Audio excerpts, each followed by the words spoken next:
Lester Richards is dead. And aren't you glad it wasn't you? Don't you wish you felt something? How many men here are attracted to Shelley, his lovely wife? She's a babe. And how many women here wish that their husbands would drop dead and leave them a big fat insurance policy? Yes, I thought so. Hell, it'll be years before you figure out what Lester's death really means. So let's forget the blah, blah, blah and go have a drink. Amen. Well, everything's going down. Nothing seems to feel the same. No one seems to know my name. No one seems to go my way. Who knows if I'll see you again? Who knows if I'll see you again?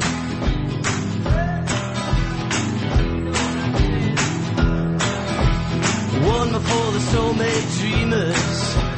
One more for the wicked man. One more for the peaceful protest that keeps the war in demand. Who knows if I'll see you again? Who knows if I'll see you again? Probably not.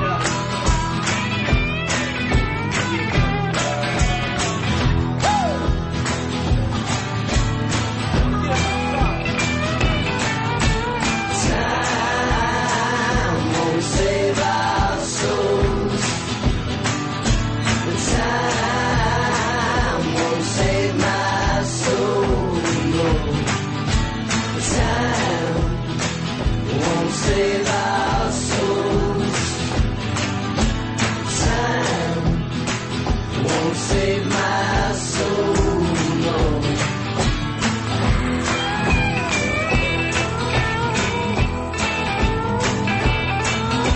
I never thought I'd see it coming. I never thought I'd ever know. Nothing seems to take me over. Nothing seems to let me go. Who knows if I'll see you again? Who knows if I'll see you again?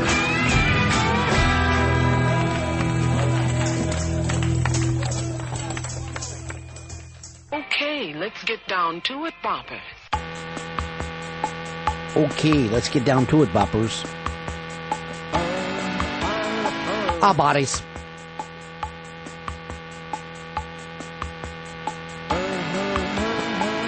All right, here we go. It's the Ron and Fez show. Live on a Wednesday.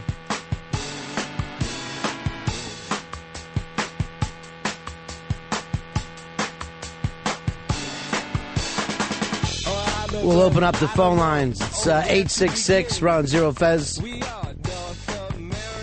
Of course, you can always email us at ronandfez at AOL.com. The AIM name is Ron and Fez. Heard exclusively on XM 202, Sirius 197, part of the best of both.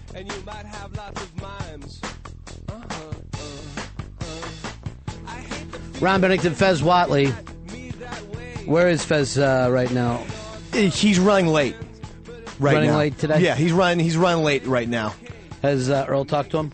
Earl's trying to reach him right now, so we're going to try and see if Earl can get to him. All right, we'll open up some phone lines then. 866 Ron Zero Fez. 866 Ron Zero Fez. Dave, this should be interesting to you. Rich, what do you got for us? How you doing, buddy? Hi, buddy. LC, CC Sabathia has signed with the New York Yankees. Yes. What was it, like 7 years, $7 billion? 160 million, Ronnie. 160 million. That's the Yankees, baby. Economy's not hurting the Yanks, is it, huh? No, doesn't hurt the Yanks even slightly. Of course, in the meantime, it's $4,500 if you want to get a ticket, and another $650 for a hot dog and a small Coke. Well, they're in the league This is it for you now. It turns it all around. Yeah, this is the big fish that we needed, and no question about it. New stadium plus CC, championship in 09. And what's CC going to bring? CC's going to bring heart. You saw what he did on the Brewers. pitching the last 5 starts on 3 days rest and winning them all. He single-handedly got the Brewers into the playoffs last year. Right. And now some little kid in Milwaukee gets to see his hero leave, all because the big, fat Yankees have all the money in the world. Here is, oops, I lost him. Here's our old buddy Stryker. Stryker, you're on Ron and Fez. Hey, buddy. Yeah. Hey, on November 23rd, Obama's chief of staff, David Axelrod, stated they were encouraging the Illinois governor as to who to nominate to fill Obama's seat. Now the Obama campaign is majorly backpedaling on this issue, saying that Axelrod was mistaken in his comments. Well, wouldn't that be part of everybody telling this governor who should be the next senator? Don't you think just about any Democrat with juice would call this guy up and say, here's a name for you? Well, but apparently Obama, in his speech yesterday, or in his comments yesterday, started off by saying, we had no knowledge, and then mid-sentence changed it to say, I had no knowledge. So there might be something going on there, and apparently even some of the FBI wiretaps that have not been released are saying there may be more to this than a lot of people. I'm sure we're all going to hear every fucking story about this. There's no doubt about it. And it's such an embarrassment. I mean, this is such an embarrassment to the... Well, this will be the third Illinois governor in 35 years. He'll be the three of 4 governors in the last 35 years to go to federal prison. But, you know, we can sit around and talk about all these governors and all these mayors that we got in this fucking country right now. I mean, the corruption on the state and city level is just ridiculous. It's ridiculous. 866 Ron Zero Fez. 866 Ron Zero Fez. Here is Dan. Dan, you're on the Ron and Fez show. Hey, what's going on? I wanted to ask Dave about the whole CC Sabathia thing. I grew up in Cleveland watching him pitch here. He single-handedly cost us the playoffs a few years ago. What does he think of that? Well, he's matured now. I mean, he is now the preeminent pitcher possibly in baseball. So now it's where you look at his postseason. Matt, you're on Ron and Fez. Hey, Ronnie. Hey, Fez. How you doing? Good. All right. Hey, Davey Mack. You might not think that the Yankees have anything to do with this financial situation in the United States, but how come they have to ask New York State taxpayers for $400 million more to finish their stupid altar to excess? It's going to be a beautiful ballpark. Who cares? What's wrong with your old fucking ballpark? A bunch of crybabies.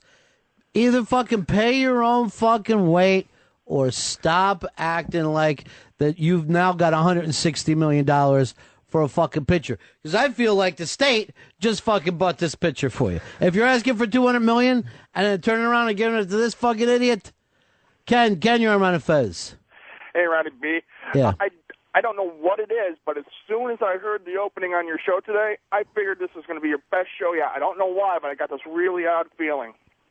Well, Scruffy did put together the opening. Scruff, that was a shocker. Why? I see you as the sports guy, not the rock guy. I don't see you really knowing too much what's going on in the world of rock.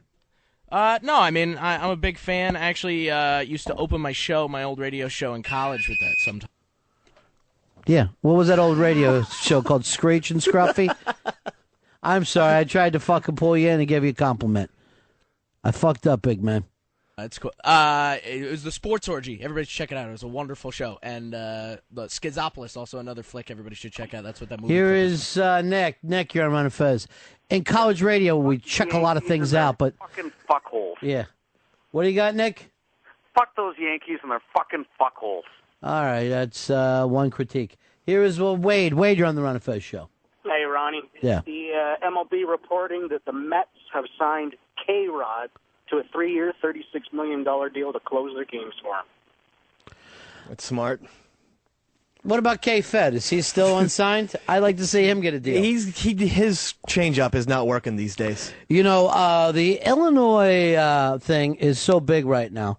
But there is another story that came out yesterday that just flat out amazed me. And that was President Bush giving an interview saying that he doesn't believe that the Bible is literally true, but there is a lot of good stuff in there. And all that really matters is God has his son. Nothing else. And I have said those things on the air only to hear the hayseeds fucking furious with me about the Bible. Or so many people will say, well, it says in the Bible, and then spout something off and act like that is the end of it. Not only that, he says evolution is probably true.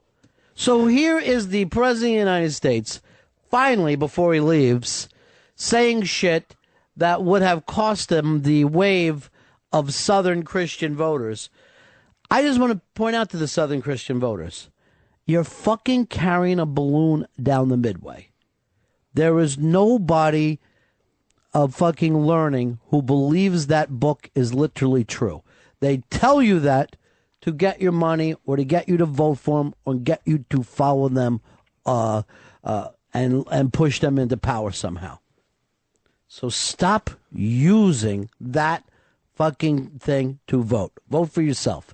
And then if you want to turn around and vote for the same guy, fine. But do not use that as your fucking reason anymore. They don't believe it. The people that you push up to the top do not believe the same things that they're telling you to believe. All right, 866-RON-0-FEZ. 866-RON-0-FEZ. Sean, you're on the Ron and Fez show. Hey, what's up, Ron? And, yeah. Never mind. A Long December by Counting Crows, #1 on the Billboard charts this week due to the fact of all the fuck-ups on your show. See you. Wow, it's shocking to see that move back up in the charts. Any word from Fez yet? None whatsoever. Earl's trying to reach him? Yeah. Here's Tom. Tom, you're on Ron and Fez. Ronnie. Yeah. You think the Yankees should bail out the auto industry? I honestly feel like the federal government ought to give a bunch of money to the Yankees to help them with their pitching staff. Well, I mean, we have the some balls serious... of these people to ask the state of New York for $200 million and then fucking turn around and give that money to somebody. But don't they say you have to spend money to make money? I mean, the Yankees... Yeah. Oh, so they're going to pay the state back? No, but what... Thank you. That's all I wanted to know. So we're not going to make money. No, but the thing is, by getting Sabathia, he'll attract more people. It'll help out the Bronx and New York City in general. There's a study, Mr. B, that says when the Yankees make the postseasons, bars make, twice as much, 3 times as much money. The Yankees really affect New York City economy when they're in the postseason. They will affect the 2 to 3 bars that are close to that. People from Jersey drinking. The bars in the Bronx have no problem selling alcohol. We have plenty of alcoholics in the Bronx. I'm saying it's a citywide thing. I mean, bars in Manhattan get more packed by far when the Yankees are in the playoffs. So you're saying that we need that $200 million to push liquor sales. This is your point. Well, I'm just saying it helps the economy. Why are you and Hicks dressed exactly the same today? Oh, we got some beautiful Tito's fleece jackets from Crystal and Beth. All right, this is from Tito's. Tito's Vodka, yeah. Yeah, and for the same, both you guys wear it today, same day. Well, they're handsome-looking fleeces, don't you think? They're warm. I mean, they're nice black. Are we starting a fucking bowling team? Black with the red piping. Ooh, they're sharp. John, you're on the Ron and Fez show. Dave, CC didn't look too good in his last outing against the Phils in the playoffs. He pitched on 3 days rest. I just said that. Eventually, his arm was fucking shelled. He got shelled. His arm was going to fall off. Good. So give him $160 million. There was serious. He finished like 6th in the MVP voting for being a half a season and a pitcher. That's insane. Doesn't mean he's going to do it next year. Why can't you find your own talent? Why must you constantly steal talent from other teams, give them huge amounts of money, and then go like this? Hey, we're giving you all that money. How come you can't do it consistently? As if money is the thing that makes people be able to pitch. They are a ridiculous organization, and every year that they are left out of the playoffs or lose early in the playoffs is a funny year to the rest of humanity. 866-RON-0-FEZ. 866-RON-0-FEZ. Here's Freak Dog. Freak Dog, you're on the Ron and Fez show. Hey, buddy. Is Fezzy taking advantage of National Call-In Gay Day? I guarantee you that he is not. You know what? I am not going to sit around and let people make disparaging remarks about Fezzy.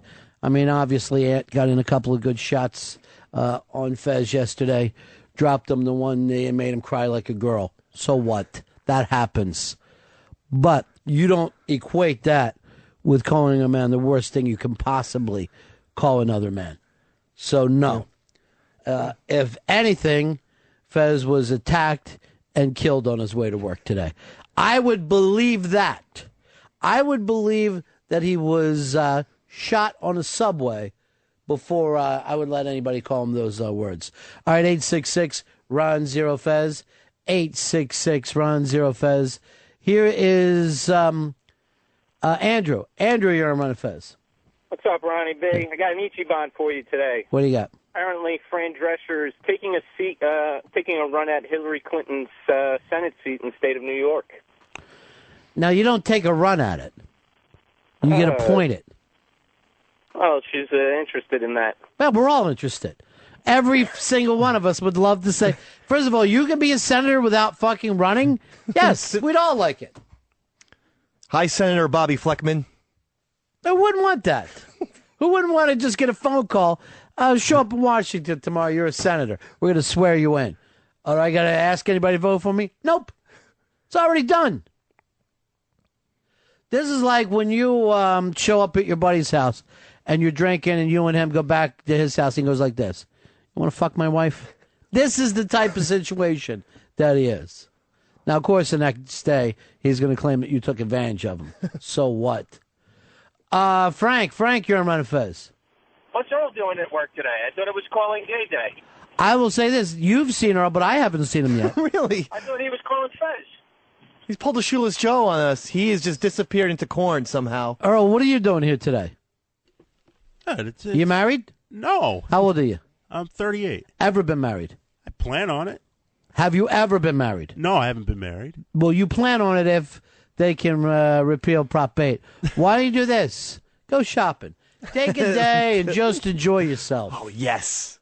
Kick him out. I love being here, though. Here is Chuck. Chuck, you're on Ron and Fez. Hey, Ronnie, what's going on? Good. Ichiban, Real Madrid fires their head coach because he says they can't beat the number one Barcelona team.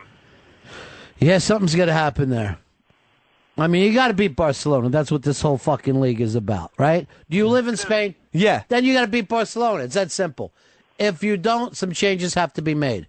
Where's the snow at? I'm seeing on TV. Look how many cars have just rolled off this overpass. Says Santa Fe, New Mexico.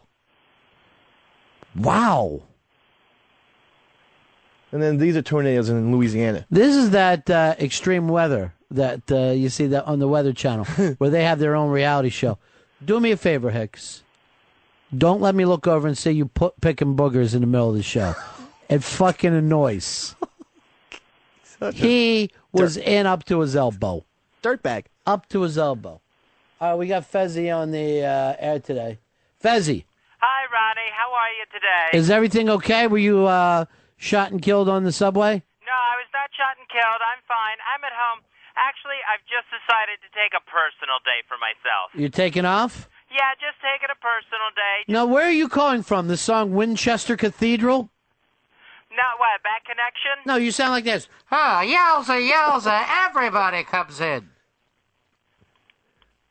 So, no, just at home, and today is just going to be a Fez day.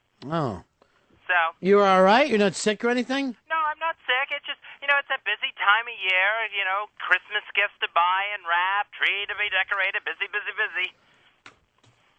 So, should we have all taken off today? Oh, no. You guys stay there. Do what you can.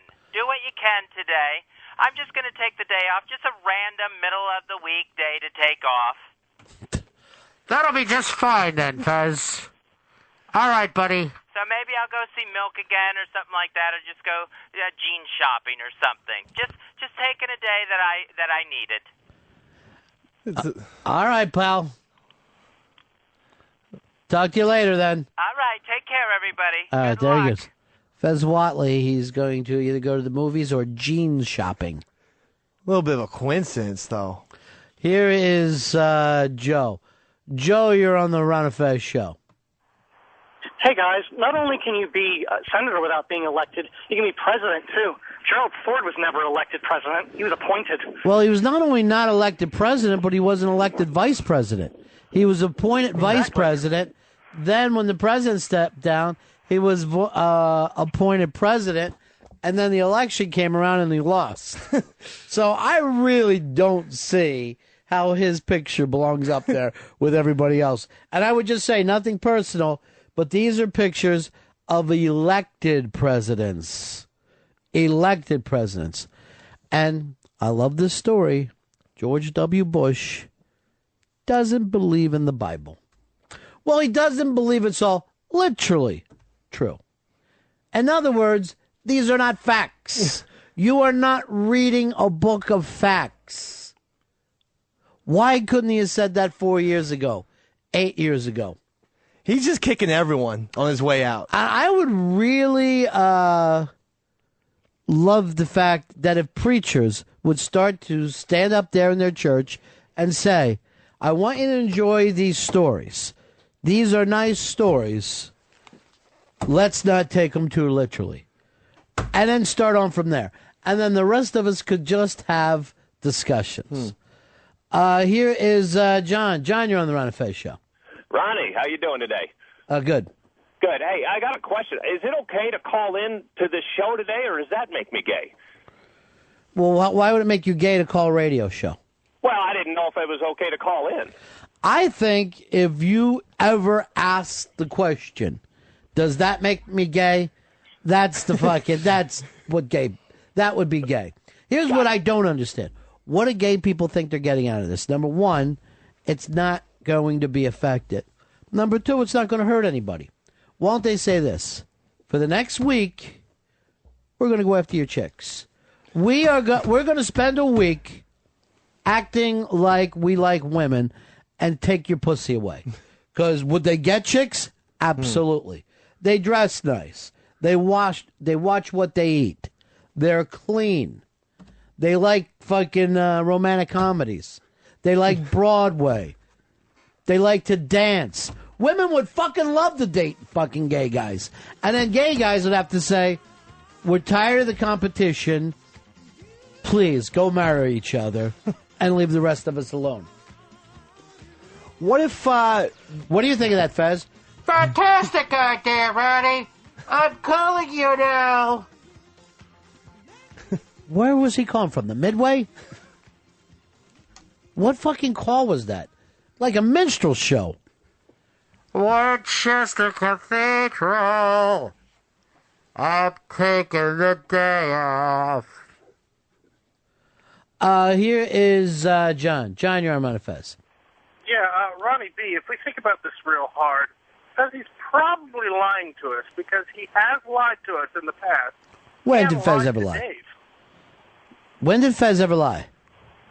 The movies. Oh, and yeah. he wasn't going to tell Dave. Yeah, that is true. He did lie about the movies. Lied for months and made you and made you see all these movies. Keep in mind, listen, you can lie to Davey Mack. He doesn't care. Who he cares about is Mr. B. And you had to go through rain. We can lie to you anytime we want? Yeah, you can. By the way, Dave. Yeah? You're hysterical. Damn it. I think you're lying to me, though. I think you're the funniest thing I've ever seen in my life. That sounds like a lie. I love when you sing with your mom. These are lies, I think. But I mean, but you had to go see these movies, so yeah. So it was a big thing on your wallet. Murray, you're on Ron and Fez. Miss Fez, guys. Hey, Ronnie, an interesting element, and Earl, maybe this is better directed to you. Barack still has to go through the Electoral College. This is not a done deal yet. If this scandal really blows up, they could fucking yank the rug right out from under him. We got Johnny Mack in the White House. Bring on the bitch. Well, you know what? I'm going to pay attention to the scandal and see where it goes. The one good thing I like about this is they did catch this fucking guy. Because he annoys me like nobody else. Now, here's the thing, again in the news. And again, all the rest of us, if you sat around and gotten involved in that last election. Already we got shit sticking to Obama's shoes. Now, they haven't fucking tied him into it, but come on, this looks bad for the Democratic Party right across the board. Well, here's one for the Republicans. Joe the plumber yesterday, I guess he was doing a call-in on Glenn Beck's show, and said John McCain appalled him, and he felt dirty being out on the road. Now, why didn't you walk out on the fucking stage and say that? Why didn't you have the balls to say, now that I'm pulled into this ridiculous fucking traveling carny show, this whole thing makes me feel dirty and stupid. Then maybe I would have thought to myself, this guy's a straight shooter. It's wrestling. The Democrats are the fucking WWE, and the Republicans are the WWE.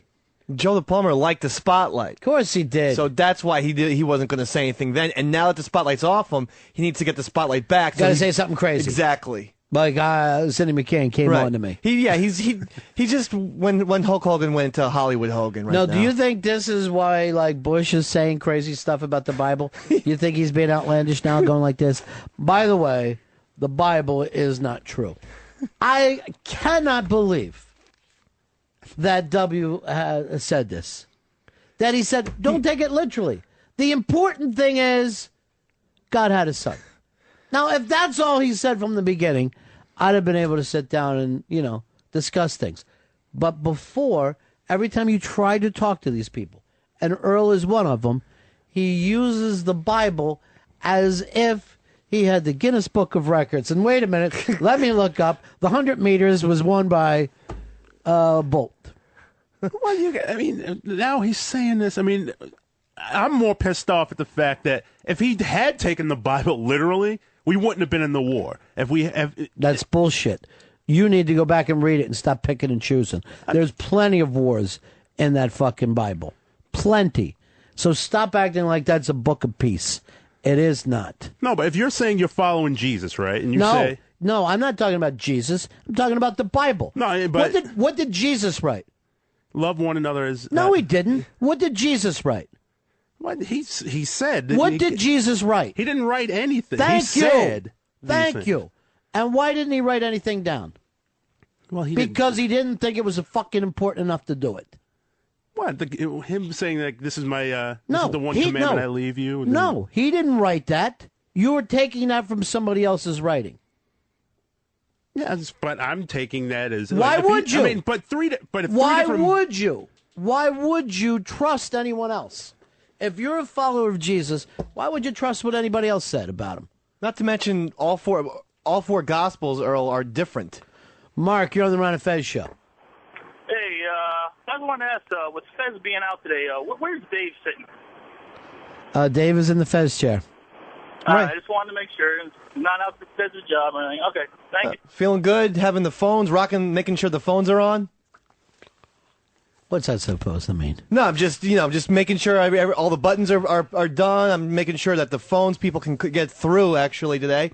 Is that because Fez had a little phone problem yesterday?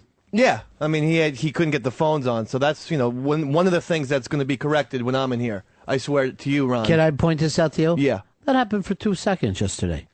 2 phone callers he didn't know that was on. But it seemed to destroy him. Well, it made him upset because he's a perfectionist. Right. Maybe I'm better than a perfectionist. Let me tell you something else that gets on my nerves, and it's just not the Bible thumper. Santa Claus. I do not get the Santa Claus thing. All right. He's an old man, right? Yeah. Answer me this. Is he alive or dead? Because he's been an old man forever. You look at pictures in the 1920s, he's an old man. Right. So is he dead? Is he like a ghost? He's not alive. No, I think he is alive. He's like a magical being. But why would he be old?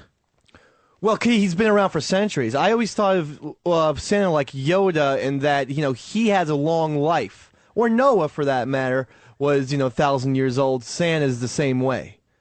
God keeps Santa around. So Santa's not dead? No, he's not dead. God keeps Santa around for Christmas. Yeah. All right, so God keeps Santa around for Christmas. Right. He's old, though. Yes, yeah. He's a human. He's just very old. How old is he? I would say he's 1,000 years old because I think the Christmas celebration, God brought Santa out here for the Christmas celebration. So that probably started sometime in thousands. Why did God wait on that? Well, I mean, I think, sometimes you just feel like throwing a party and you realize, But why did God wait 1,000 years before he decided to have a Christmas? He's indecisive sometimes. All right, here's another thing. See, to me, I put Santa same place I put fucking clowns. Weirdos hanging around children. I don't get the premise of the character. Why does he live up where it's cold? Why doesn't he live in a warm place? So that people won't visit him and bother him. If Santa was living in Boston, you'd have just everyone from Southie and all over. All right, so you're telling me right now, Bono can live in Ireland with no one bothering him. Right. But I hate to say, I think, Santa Claus is bigger than Bono by far. I mean, not everyone loves Bono. Everyone loves Santa Claus. You're looking at somebody who doesn't. You're looking at somebody who didn't trust him as a kid, and I'm not fucking trust him too much today. Here's TC. TC, you're on the Ron and Fez show. Yeah, Ron, just wanted to let you know a little known fact. Santa Claus is actually a Highlander. That's how he maintains his figure and his immortality. All right, so if he runs into another one, he has to kill them with that sword? Correct. Because there can only be That's why one. he's got such a big bag. All right, that makes a lot of sense to me. Now, why doesn't he modernize? Oh, it's tradition, and also it doesn't really go out of style. I mean, you see plenty of hippies around. They kind of look like Santa. But I mean, modernized the way he gets his work done. Here's Matt. Matt, you're on Ron and Fez. Hey, Ron and Dave, how you guys doing? So, Yeah. guys, one word, Santa Claus, undead. He seems like he's part of the undead. I don't. And I believe this. I believe you could kill Santa if you take off his head. Manny, you're on Ron and Fez. Hey, Ronnie. I know my son's only 3 years old, but he's scared to death of Santa. But anything related to Halloween, he is thrilled about it and loves it. And he learned the Santa Claus Coming to Town song yesterday from my wife, and scared to death. You mean he can see me? You mean he's coming? Right. He's completely scared to death of Santa. Well, look how Santa is everything we tell our kids, right? Don't talk to strangers. Don't take food from them. Don't play with them. Also, of course, this is your home where you're safe. Now, here's a stranger who breaks into your fucking home and gives you candy. I mean, it's the most insane thing ever for a child. It's almost like saying, let's teach you how to fall for a ped. Here's a ped that I want you to like. And a lot of those peds are older, like Santa. Wow. I mean, but I think Santa's welcomed into the house. Bob, you're on Ron and Fez. Ronnie B. Yes. Santa has to live up north because that's where the reindeer are. Yeah, now what's the deal on the reindeer? Well, Santa has some magical powers, and he can make the reindeer, the certain reindeers to the best of his liking. He can give him they give them the magic to fly, and that's how he gets around. Why doesn't he fly in a different way? Why the reindeer? Another thing, why enslave midgets?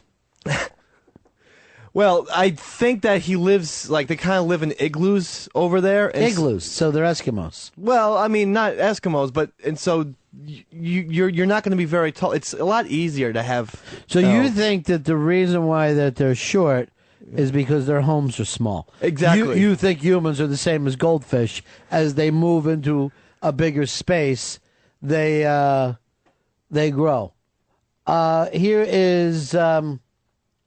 Here's Perry. Perry, you're on Ron and Fez. Hey, buddy. Yeah. You know, there is no record in human history of St. Nicholas ever dying. That's right. So what's your point? Well, St. Nick is Santa. It's the same person. I don't know. I got a great movie for you to watch, though. Fred Claus. Fucking hilarious. I know you're lying now.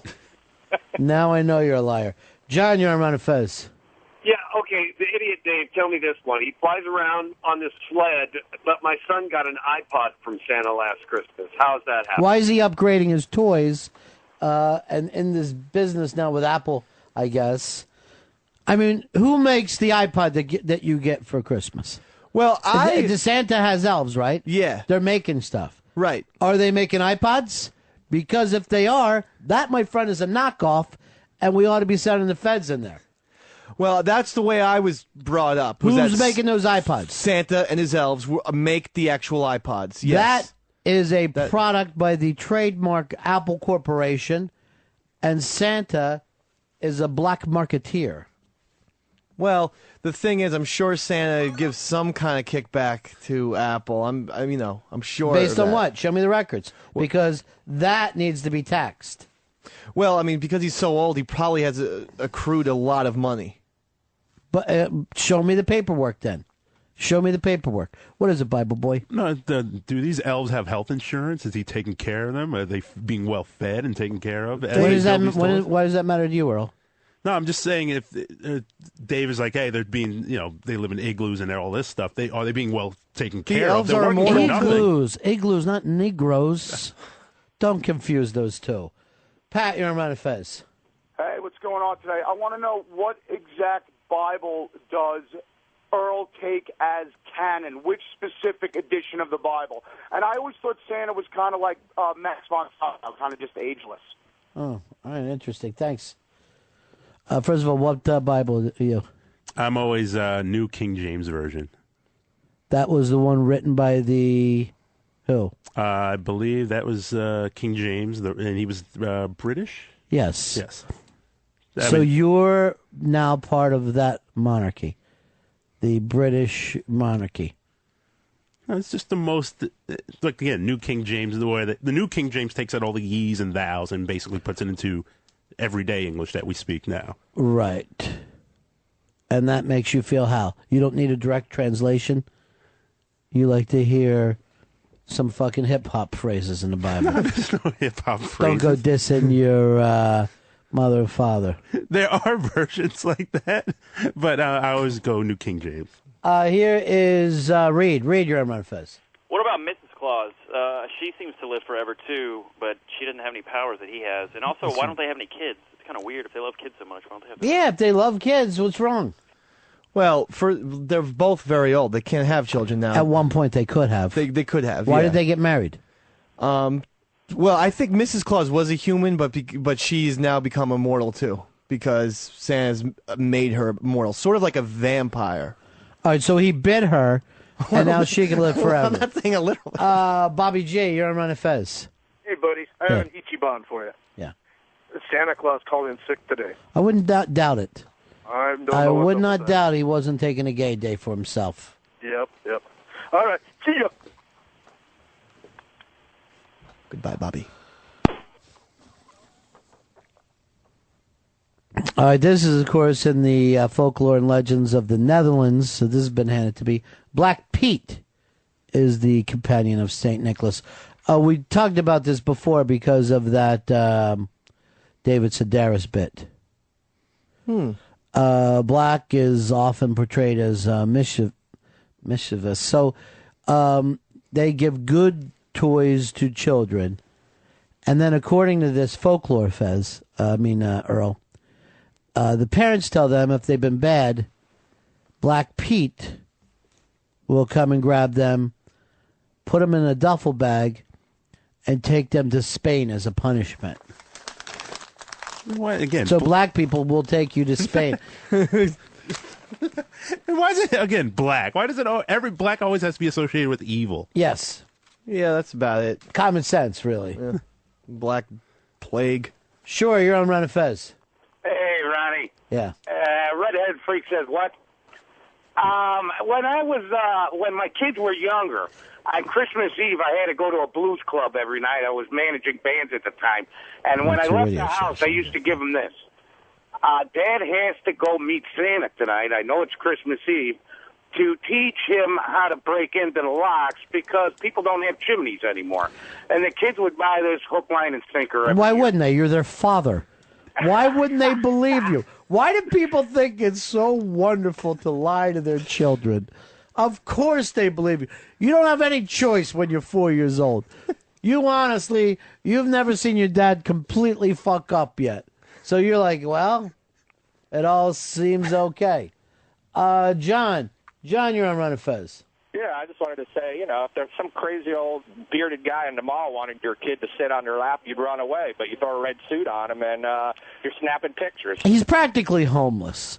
He's a homeless old man. No offense to anybody, but I'm going to say a Vietnam vet. He's a homeless old Vietnam vet, grabbing at children and promising them sweets and gifts and toys if they do the right thing by Santa.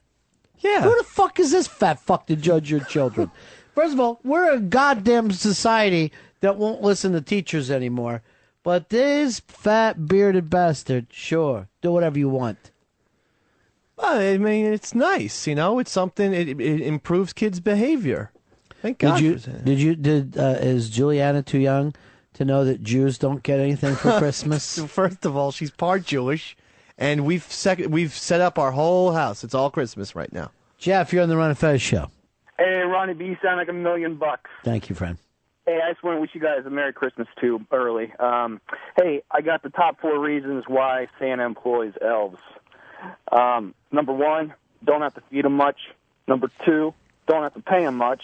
And the next 2 are the biggest top reasons. Number 3, the elves got small hands so they can build those small toys. And number 4, and probably most important for Santa, is the small hands make Santa's cock look huge. Mike, you're on the Ron and Fez show. Hey, buddy. Yeah. I got a spy report for you. What do you got for us? Fez Whatley was seen at a Gay for a Day rally in Chelsea. And there was a very big-bellied gentleman with a white beard standing next to him. Let me just say this. Fez is taking a personal day. Do not make disparaging remarks about him. He has a tendency to get upset if anyone disagrees. Have you listened to the new song Fez Timber that came in from Virginia? No, I didn't get a... Did I forward it to you? You might have. Let me check my email. Yeah, I did it last night, so perhaps you could check that email every morning. That might be nice. Here's Marco. Marco, you're on Ron and Fez. Hey, buddy, how you today? Good. Hey, man, it ain't no Santa Claus. There ain't no way a fat white man in a red suit, black boots, carrying a bag of toys going to come around my neighborhood at night and not get away with it. Where you live, Marco? East St. Louis, man. All right. There hasn't been a white person in East St. Louis now in 78 years. Stan Musial was the last guy. Not in East St. Louis. Stan Musial never went into East St. Louis. East St. Louis was basically that mistake in the movie Vacation. Remember when they went in the wrong neighborhood in Nebraska? That's where they was. Here's our friend Holly. Hello, Holly. Hi. How is everybody today? Good. It's 82 degrees and sunny in Florida. Well, it's 67 in New York. So you picked the wrong day. On an afternoon show from Tampa, this guy was talking about this elf on the shelf that he touched, and his kids freaked out because you're not allowed to touch the elf on the shelf or Santa won't bring anything that you ask for Christmas. I've never heard of this before. I have never heard of this either. Apparently, you buy this elf statue, and you place it in your house, and when your kids write their letters to Santa, the elf delivers it. But under no circumstances are you allowed to touch the elf, and if you do, then Santa won't bring you anything. I love that in the middle of this Judeo-Christian society that we have pagan voodoo also going on at the same time. Teach the kids to believe in black magic. All right, thanks a lot, honey. Thank you, bye. Bye-bye. Enjoy your weather down there. 866-RUN-0-FEZ. And I'm not kidding you when I say 67 degrees. 67 degrees in New York today. This is ridiculous. It was nuts. Now, tomorrow we're only going to have a high in the 30s. Yeah, and they said the low tonight is 40 degrees flat. So it's like Los Angeles weather in a way, where it's like warm in the day and then gets really cold at night. Yeah, but it's a different kind of cold than we get. You know what I mean? Yeah. Like when you're in Los Angeles, it could be like really cold and you're still wearing shorts. I don't know how they get away with it. Is it that the humidity that does that for you? Yeah. Has to be. Here is Tom. Tom, you're on Ron and Fez. I think there's nothing creepier than a store Santa with a sense of humor. I had one that said, I gave you my nephew, and he goes, I think I'm going to keep this one. And I just go, give me the fucking kid. Yeah, right. Give me the kid, you motherfucker. I hate any guy who. Now, have you seen this commercial where they're doing the Santa if he was younger and thinner? No. And he's running around doing stuff. There's pictures right down on 57th Street. You know the where we post bills up on that wooden fence next door? Yes. There's pictures of them up. When you go out for your smoke today, go looking for them. Earl, who do we got booked for Sunday night? We have director Stephen Daldry. We have Chuck Barris. And we also have author Brian McDonald. Why does everything hurt you? Stephen Daldry is who you want to push here. Stephen Daldry, now he is the guy who did The Hours, and he did Billy Elliot, and his new film also has Kate Winslet, and there's already Oscar heat on her. Everything that girl does, there's Oscar heat. And I will tell you this, I didn't see her coming. Around the time of Titanic, I just thought, oh, what a nice young girl from England. Over the last fucking 10 years, the girl's amazing. Yeah, and she can do an American accent really well, too, when she has to. She makes you forget everything. And I'm telling you, a lot of English people cannot do American. Emma Thompson doesn't do a good American accent. Let me point this out for Anthony, too. She shows her pussy. So that, I know, that's very important. But she is a girl, she has no problem taking off her fucking clothes in any movie. She shouldn't. Yeah. Oh, those titties. Well, this next movie, she goes like this. She leans on her back, pulls her ass cheeks apart, and says, take a good long look at my asshole. And they do a close-up on her, and you hear her go, closer. Get the whole thing on the screen. Jesus, Kate. Yeah. I mean, Meryl Streep never did that, Kate. I mean, she did in one film. What? What movie was that? Sophie's Choice. Here's Dave. Dave, you're on Ron and Fez. Hey, Ron, how are you? Yeah. Listen, I was just kind of curious. Doesn't anybody find it strange that Santa and Satan are just anagrams of each other? Well, so is dog and God, but... Well, good point, good point. I don't think God licks his balls. No. Unless you do this joke. You know why God licks his balls? No. Because he can. Oh, that Couldn't even fucking get it out. Couldn't even get it out. Look at her all crying now. Not God, Ron. Here is Paul.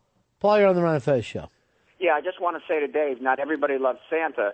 The Philly fans pelted him with batteries at a football game. And if he's so magic, how come he didn't stop it?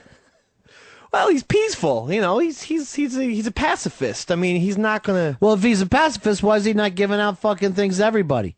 He's judgmental, motherfucker. If you're gonna judge people, you better be able to back it up. Well, he was created by God to. Can you imagine how awful a human being is? They're sitting there in the stadium, and they're like, "Oh, there's a Santa. I don't like him. What can I throw?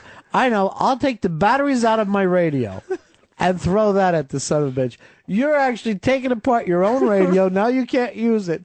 Only to take that battery and hopeful on the long shot you hit a man dressed up to please children. That's a little sadistic. Joey, you're on Ron and Fez. Hey, Ronnie. What can we do for you? Ernest Saves Christmas explains Santa's timelessness. I believe it's based on a true story. Apparently, from time to time through the years, Santa's a talent scout, and he finds somebody, and as soon as they shake his hand, he becomes a fat, white-haired creep. Ernest, for people that know, Ernest was Larry the Cable Guy's dad. And he's Larry's his illegitimate kid. Holy shit. Had no idea about that. Yeah. Wow. Isn't that something? It is. I mean, it all ties together. You can really see it now. Yeah, sure you can. It's the same act. You can really see it well, I guess. Daniel, you're on Ron and Fez. Hey, Ronnie, don't you think it's time Santa got with the green movement and handed out clean coal this year to the bad kids? I keep waiting for Fez to call back, is what I'm actually doing. I'm wondering how that works. Here is Steve. Steve, you're on the Ron and Fez show. Hey, guys, I got an answer for the how do you explain to your kids why they get an iPod or a toy with a company name on it. My dad used to tell me when I was a kid that Fisher-Price was an elf or Mattel was an elf, and that's how I explain it. Another great lie. Yeah, great. See ya. And here's Ricky. Ricky, you're on Ron and Fez. Hey, Ron. Ron? Yes. I got a spy report for you. Okay, spy report. Spy report. Spy report. Spy report. Jesse Jackson Jr. is candidate number 5, according to ABC. The candidate that offered to pay the governor money for the Senate seat. That's hysterical. Earl, you must be very proud today. No, I'm not proud because I was one of the guys that wanted him to get that seat. Of course you were. I was a big Jesse Jackson Jr. supporter. Because he's black. No, because he's Jesse's kid. Who cares? Why are we giving out these seats to Jesse Jackson's kid and John Kennedy's kids? Billy Martin's son looks exactly like him. You're not going to have him manage. Let's give him a try. I bet he can do it. He looks just like his dad. All right, Hicks, you brought in that song? Yeah, I got it. Now, this is from our friend Virginia in Portland. And also, coming up in a little bit, we got a song by Fred from Brooklyn. So things are really rolling well for us. Awesome. Yeah. It's going, it's Christmas time. All right, so let's take a listen to Virginia from Portland's song. Long December, and there's reason to believe maybe this year will be longer than the last. I can't remember the last bet that had a payoff. Mornings thinking on the shower bench going past. And it's one more day of turkey sandwich. And it's one more night on Roosevelt. If you think that you could see Fez happy, I'd like to help. Fa-la-la-la, fa-la-la-la-la-la-la-la. La la la, yeah. The smell of old four winds again, and the worry that the dessert is not included with the meal. All at once you look across in an Apple store and see how Asperger's and sundowners can. And it's one more day trapped in the headphones, missing Rory out on Roosevelt. If you think that we could get old Fez back, I'd like to help. Fa la la, fa la la la la. La, yeah. I wish everybody a happy December, and I'll talk to look forward to a new Ronuary. I want to say thank you to Ron and Fez and all the staff on the Ron and Fez show, and a special congratulations to Motion Pixie. Love you guys. Well, it got a little sweet there at the end. Got a little sentimental. Expected that. That's Long Fez Timber. That's, of course, our good friend Virginia. But we will be playing something coming up a little bit from Fred from Brooklyn, where apparently it's an answer back for sleeves. It's an answer back for sleeves. Oh, wow. So it's sort of like a rap war. I have no idea if it's a rap war or not, or what a rap war is. Earl, you're black. Have you ever heard the term rap war? I think what he means is an answer song, because that happened in hip-hop where one guy would do Why a song. would you want to help him? Why wouldn't you want to just let him fucking lay out there by himself? Here's Fez. Fez. Hi, Ronnie. I just wanted to check in, see how everybody was doing there without me. Yeah, we were just noticing you weren't in here today, huh?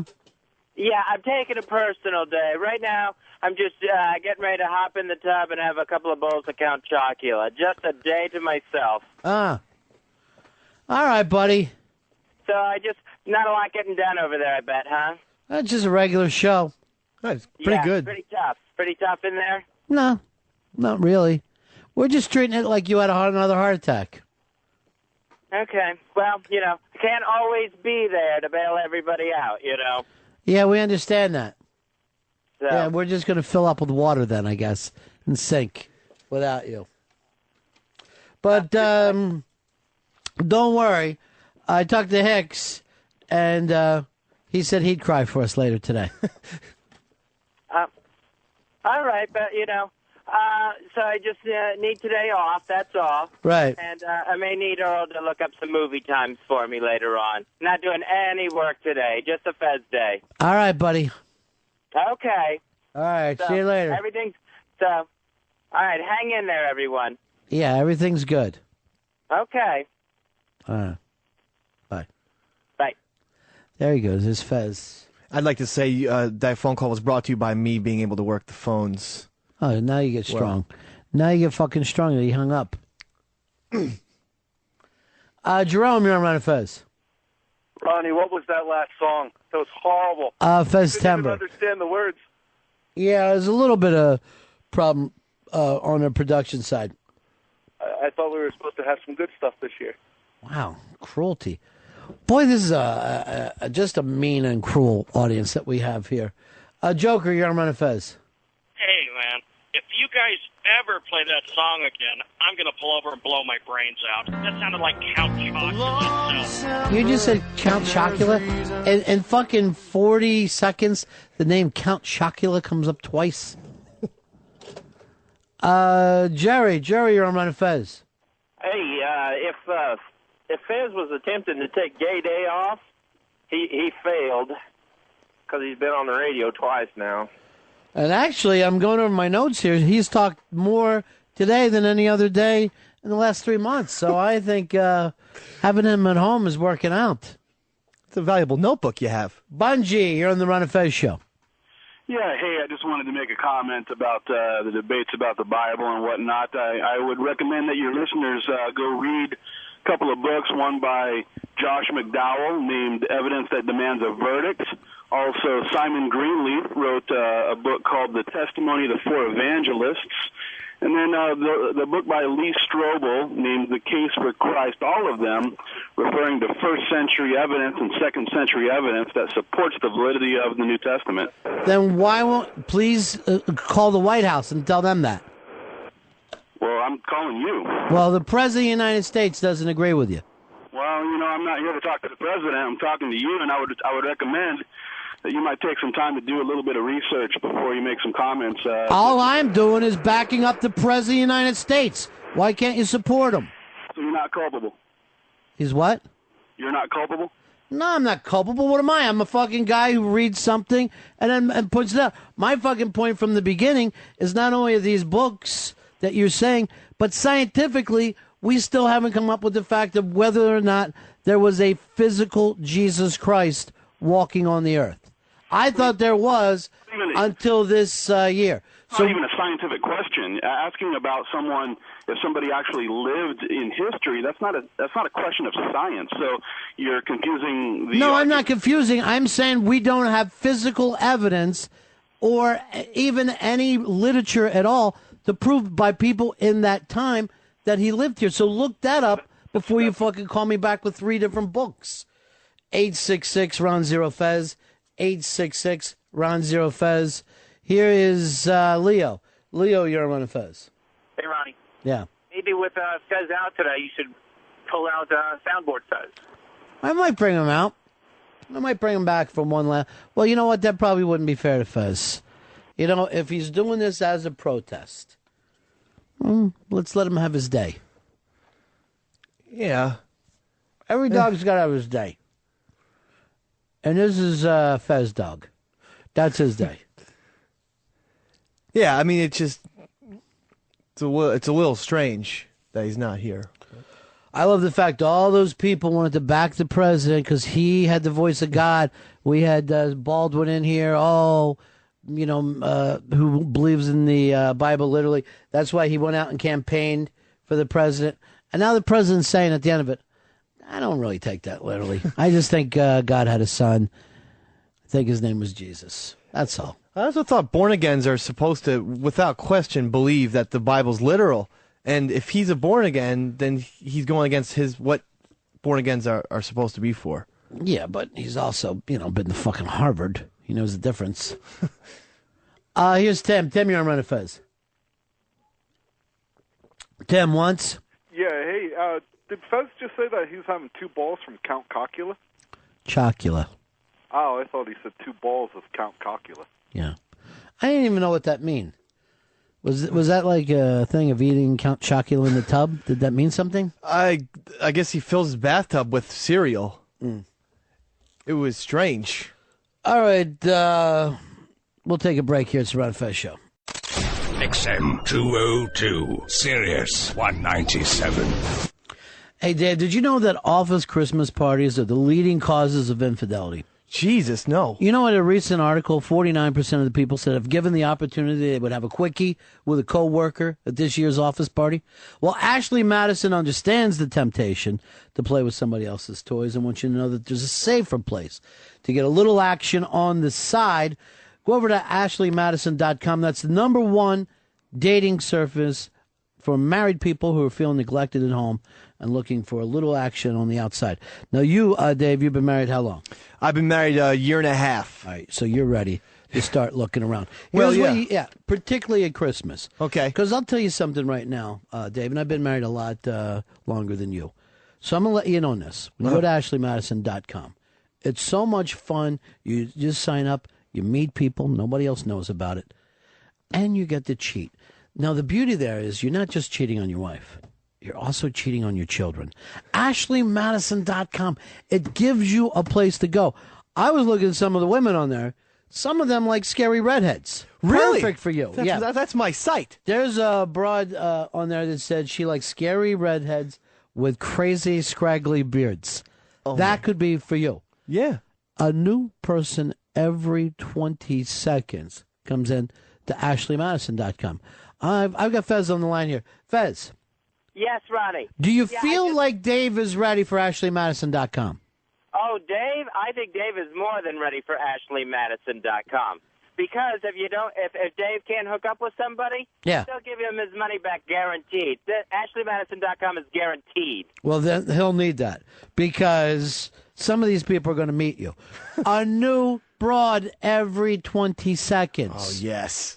Now, what I like to do is I go meet some of these broads. I cheat with them. And what I'll do is put my wedding pictures up on the wall and then my kids' baby pictures. And then I'm just pounding and laugh. And sometimes I'll during the sex, I'll call home and hang up. I'll give them a hang up, let them hear a couple, and then a quick hang up. They won't know the better. Well, they do. They reverse the call. They star 69 me. Shit. But here's the deal. When they star 69 me, when my wife and kids are looking for me, I'm 69 and within the star. AshleyMadison.com, Fezzy. It's all there. A new person joining every 20 seconds? Every 20 seconds. That's a lot. Every 20 seconds. Yeah. How many people have joined since you've been talking? How many? Yeah. Yes. 5 or so. So if you're looking for an extra happy holiday, sign up right now for AshleyMadison.com. It's absolutely free to sign up. AshleyMadison.com.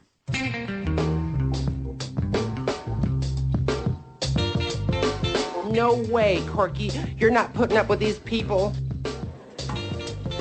And I'll tell you why I can't put up with you people. Because you're bastard people. That's what you are. You're just bastard people. And I'm going home and I'm gonna bite my pillow. Is what I'm gonna do. Ron and Fez show. Ron Barrington on his own today. Fez Watley taking one of his special days, one of his personal days. And quite frankly, between his going to his shrink and the hard thing, he hasn't had personal days in years. So I don't know where he gets off thinking that he gets a day. Because he takes something like 600 days a year off. He's missed enough time for 2 people. There's a guy who works for SiriusXM in a coma that has showed up more days this year than Fez. We just use him as a doorstop. Dave, I hope I wasn't getting too personal with that Ashley Madison stuff, but it's very important that you learn that. I'm glad you coached me. Yeah. I mean, people have to be aware. The only way to keep a marriage alive. Right. Only way to keep a marriage alive. All right, here is some clips today from O&A playing clips about us. And I guess Anthony felt a little bad about the Fez thing, him making Fez cry. Yeah, I mean, he expressed a little bit. Does he feel regret. like a big man now for making Fez cry? Yeah, he does. He does. I think he feels a little regret about it. Remember, Anthony Cumia, underneath that rough exterior, has a heart of gold. Well, he's searching for a heart of gold. Yeah. I know he's been to Redwood and he's been to Wildwood, so keeps on searching for a heart of gold. All right, here's a little bit of O&A talking about this today. When I said you're all a bunch of fucking, you're all full of fucking shit or anything, you're all fucking liars or being dishonest, I didn't mean the Ron and Fez show. I was addressing the audience because it's kind of a reflection of that. And I'm not backpedaling. Believe me, I would say the majority of people that listen to this channel I just mean, would be in agreement with what you said. Yeah, but they wouldn't say it. Right. That's what I meant. Right. I wasn't calling Fezzy a liar or Ronnie or any of those guys a liar, except Earl, because he says he works. Oh, so we're liars, are we? All right, now I'm ready to squirt out a couple. By the way, Dr. Steve sent us some things today. Yeah, beautiful gift basket from Dr. Steve. Yeah, so I open it up. I'm going, oh, great, cigars. No, candy. Can you smoke candy? No, you can't smoke it. Yeah. All right, so obviously, here's the thing that, and I don't want you to go apologizing to Fez, because two things. Number one, you called the show, which is a kind thing to do to anybody's show. Anybody who calls, it's a kind thing to say, I want to be part of this conversation. Two, Fezzy has to learn that not everybody needs to agree all the time. Agreement isn't all that important. Right. And, and work the phones. Just like that nut that called a couple minutes ago and said, here, read these books. That's his opinion. Doesn't mean he's wrong. He's just a crazy bastard who wants everybody to read some books. Get your opinion out there. All right, here's O&A talking a little more. The last couple seconds of that piece bothers me. That Fezzy's like, it makes me feel like I have to think more or something like that. Fezzy's just got to be Fezzy. Right, just be That's Fezzy. it. Just be little Fezzy. He's so lovable. I think when Fezzy decides to just be Fezzy, yes, I think he's going to realize that life isn't that bad. I think he'll be able to solve a lot of the things that are going on in his head when he just decides to be Fez. It's great. So what Ope is saying is maybe Fez is not being the true Fez. That even though now he's doing this joking around thing, where he's kind of letting people know, until he embraces, he's not going to feel personal power. That's interesting insight. I mean, I never thought of it like that. Yeah. That's why people say, this is who I am. It's important. I know that. I mean, this is a totally different situation. But when my brother, he actually came out of the closet a bunch of years ago, and he walks around with a smile, Ron. I mean, he's a happy person. I mean, it's a totally different situation from Fez, I'm sure. I mean, is that why they call it gay? Well, it was the literal name, yeah. Yeah. I'm gay. Boy, talk about stealing a fucking term, I know. They used to belong there for everybody. And it ruined so many songs, too. You're like, when times are gay and stuff. It's just done. Yeah, it screwed that song up. Screwed it up or finally pointed out the truth about it. When are you coming out? I'm not gay. Never have been. You fucked around a little bit with your friend when you were younger, though. Well, yeah. I mean, my friend Rob and I, we had sword fight with our cocks, but we were 8 years old, and we were experimenting, and that's all. All right, let's say this: if a guy has a gay experience, right? Mm-hmm. Let's say you and Hicks did something gay, right? Okay. Does that make you both gay? No.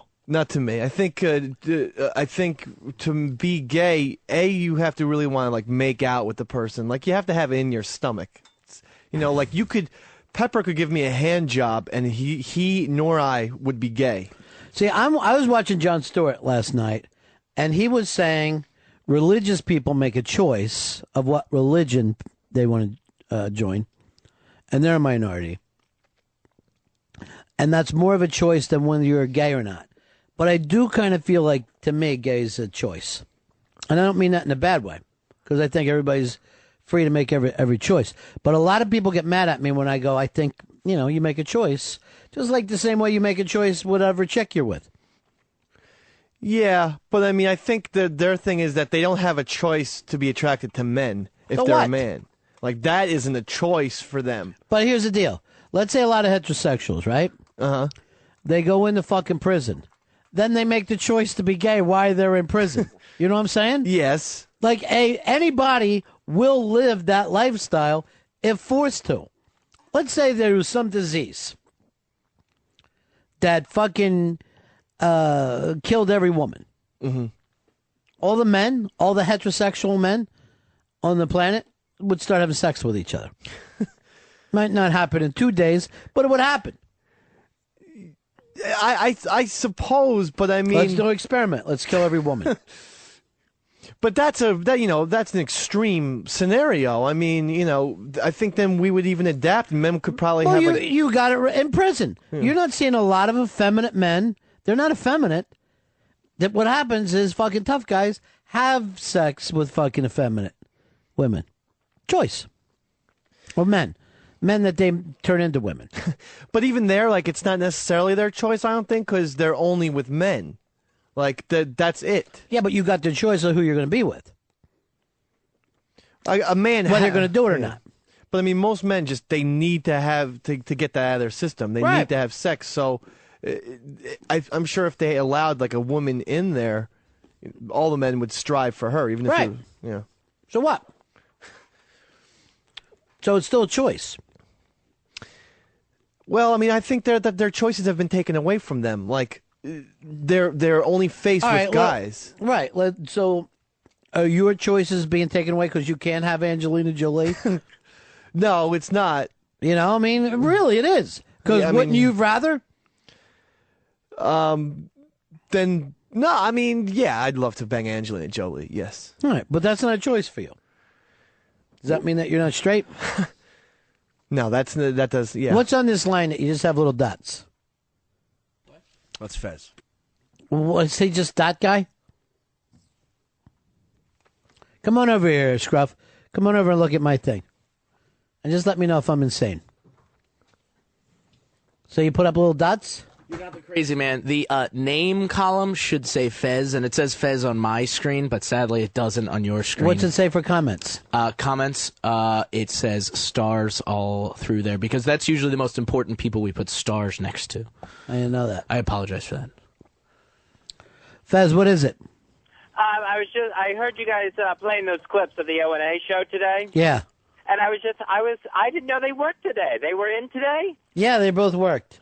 Oh, I'm surprised at that. I thought they would have been off today. It is Wednesday, right? Yeah, it's Wednesday. Okay. Here's some more. This is Jimmy talking about yesterday. That's how it ended. Holy shit. Thanks, Ron. Yeah, the thank you, Ronnie, was added live as we're listening Yeah, to sorry. the That wasn't tape. part of the tape. I just felt compelled to talk to a recording. Can I ask a question, though? Yes. Why didn't Fez have the phones on? Don't say... Jimmy. I love Fez. Jimmy. But hold on. There's a reality. There are phones. Oh, my God. They have to be on. You're an asshole. Ixnay on the owns fay. I'm just curious. There might be a logical answer. It's like, how many mistakes will be tolerated on a radio show? Oh, leave the guy alone. It's the phones. He made a mistake. That's it. I agree with Jim. I think Jimmy's trying to get in the way of Anthony really trying to apologize to me. Well, he kind of said, not so much an apology, but he didn't mean to hurt your feelings. Well, maybe people should think next time. That's all I'm saying. Think about what? It's giving their opinion? No, other people's feelings. But did he say, like, something mean about you? No, he didn't say anything mean about me, no. So what would he apologize for? Well, it was afterwards when I got upset. I think that's what he was trying to say I'm sorry about. But what did he do to make you upset? Oh no! It was his phone call where it just made me feel stupid and bad and wrong. So for him being what you think is smarter than you, he should apologize. Well, maybe he shouldn't, but it certainly sounded like he was trying to. Well, he was saying, "I don't want to make you cry." Uh-huh. That's not an apology. Well, I accept it nonetheless. He's saying there was no reason for you to start crying. Really? Yeah. I didn't get that out of it. Well, why? I never did understand why you started crying. Well, it was a build-up of just stupid mistakes all day long, and then I thought, I was being stupid about Hermione from Harry Potter. That was stupid. That was really dumb. Hey, Fez, what is your favorite food? My favorite food is ham and cabbage. It's a boiled dinner. That's what I'm taking Dave and Earl out for after the show today. Yes! Really? Yeah, it's all on Ronnie B. Today is a ham and cabbage day? Ham and cabbage day. Oh, yes. I had no idea it was a ham and cabbage And then day. we're going to wrestling and meeting the Bucks Super Bowl championship team. Really? Now, I'm sure it's just been a disaster in there today without me. Same as ever. So do they really deserve something like that? I'm sure they're dropping the ball left and right without me being in there. Well, I've gotten the phones to work and hit the CDs without getting anxiety filled. Yeah, there's got to be all kinds of things going wrong. Fez, could you put your cat on with us? My cat, I don't believe the cat is here right now. Where did the cat go? Well, I believe she's under the bed. Maybe I can get her. Just a second. Mm-hmm. Skippy. Skippy. Meow. Meow. It's a lie. Yeah, that was her. Oh, back under the bed. It's another lie. Scared of phones. Scared of being found out she doesn't exist? Oh, she exists. She exists. All right, here's a little more from O&A today. You know who I feel for the most? Ronnie. Yeah? Yeah. He's like, come on, pal. What happened, buddy? You okay, buddy? What's wrong today, buddy? The phone. The phone's Ronnie. It's going to be okay, buddy. No one talks about how Fezzy. Ronnie's a saint. No, we love Fez. Fezzy. Fucking around. Of course we love Fez. We also I love love when things are done. Bestest. No, things are done. I'm not saying they're not. Jimmy, you're letting on a little bit like Fez doesn't know his job. Yeah, Jimmy, not very willing to forgive any mistakes, it seems like. Well, he wasn't even listening. He just thought that, if you're supposed to be in here with the phones on, put the phones on. Well, Common that is sense. the way that is the way it's supposed to work. All right, Fezzy. Okay. Oh, I let the guys at corporate know that I was taking a personal day. I sent them one of my famous emails where I just wrote, "Hey, Suits won't be in today. Deal with it," and then put one of those smiley faces at the end. Here's Dan. Dan, you're on Ron and Fez. Morning. Hey. Yeah, you're asking if gay was a choice? I think any guy that's ever been divorced has had a gay experience. Didn't we all take it in the ass at one point? Rob, you're on Ron and Fez. Tom, you're on Ron and Fez. This for Tom? Yeah. Hey, about being gay a choice. The problem with that is if you believe in evolution, the whole theory behind that is over the years, through the generations, there are small changes in our DNA that make it better for us to reproduce. And there's no reason why there would be a change in our DNA that would make us want men, because we wouldn't be able to reproduce. Right, but then don't we find gay in other species, not just humans? Maybe you know about it. I'm not familiar with it. Yeah, if you go and look it up, there's a percentage of every species, and we're talking about fucking goats and frogs, whatever it happens to be, that has some kind of gay sex. Am I wrong or right about this? Yeah, I saw a special on National Geographic about gay tigers, like 4 or 5 months ago. Growl. I'll have to look it up, boys. Thanks. All right, look it up and call me back on the next Wednesday. You take off. All right, a lot of this trouble got started because Opie loved the sleeve song. loved it, and said, "Oh, I want to play the Sleeve song.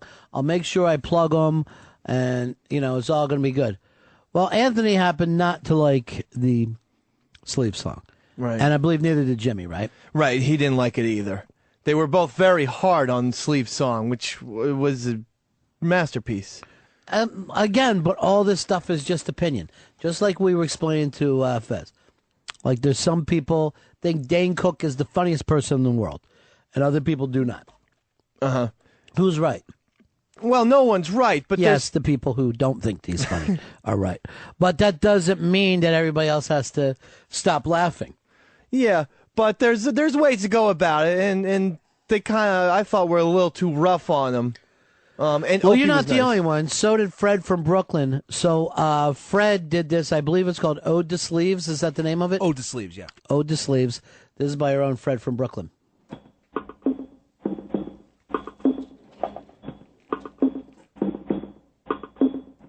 Fa la la la la la. Fa la la la la. Fa la la la la la. Fa la la la la la. I don't care what anyone says about that song I wrote for Ron and Fez. Before you say it, it's awful. Remember that song I wrote about Comet Big Time? Before you say it sucks. I'm also the guy that wrote When Mighty Horse Rock. Don't you forget about Fez with Big Gay. How you was so cheap and so gay. Ba la la la la la la. Ba la la la la la la. Ba la la la la la la. Ba la la la la la la. La la. La la. La la. La la la. La la la. La la la. La la la. All right, that was Ode to Sleeves from our own Fred from Brooklyn. Dave, I think we got a winner. I don't think any Christmas song is going to beat that. That one, really? Yeah. Oh boy, I don't know. I don't think that one was. Talks about Ron and Fez. I mean, it was amazing that he rhymed "Come McDonald," but I think Sleeves' song was the original. So this is better. This keeps getting better. It's like evolution. Now, by the way, Pixie wrote to me that yes, there is homosexual activity in all species, and it helps with population control. Here's a 1999 review shows that homosexual behavior has been observed in close to 1,500 species, ranging from primates to gutworms.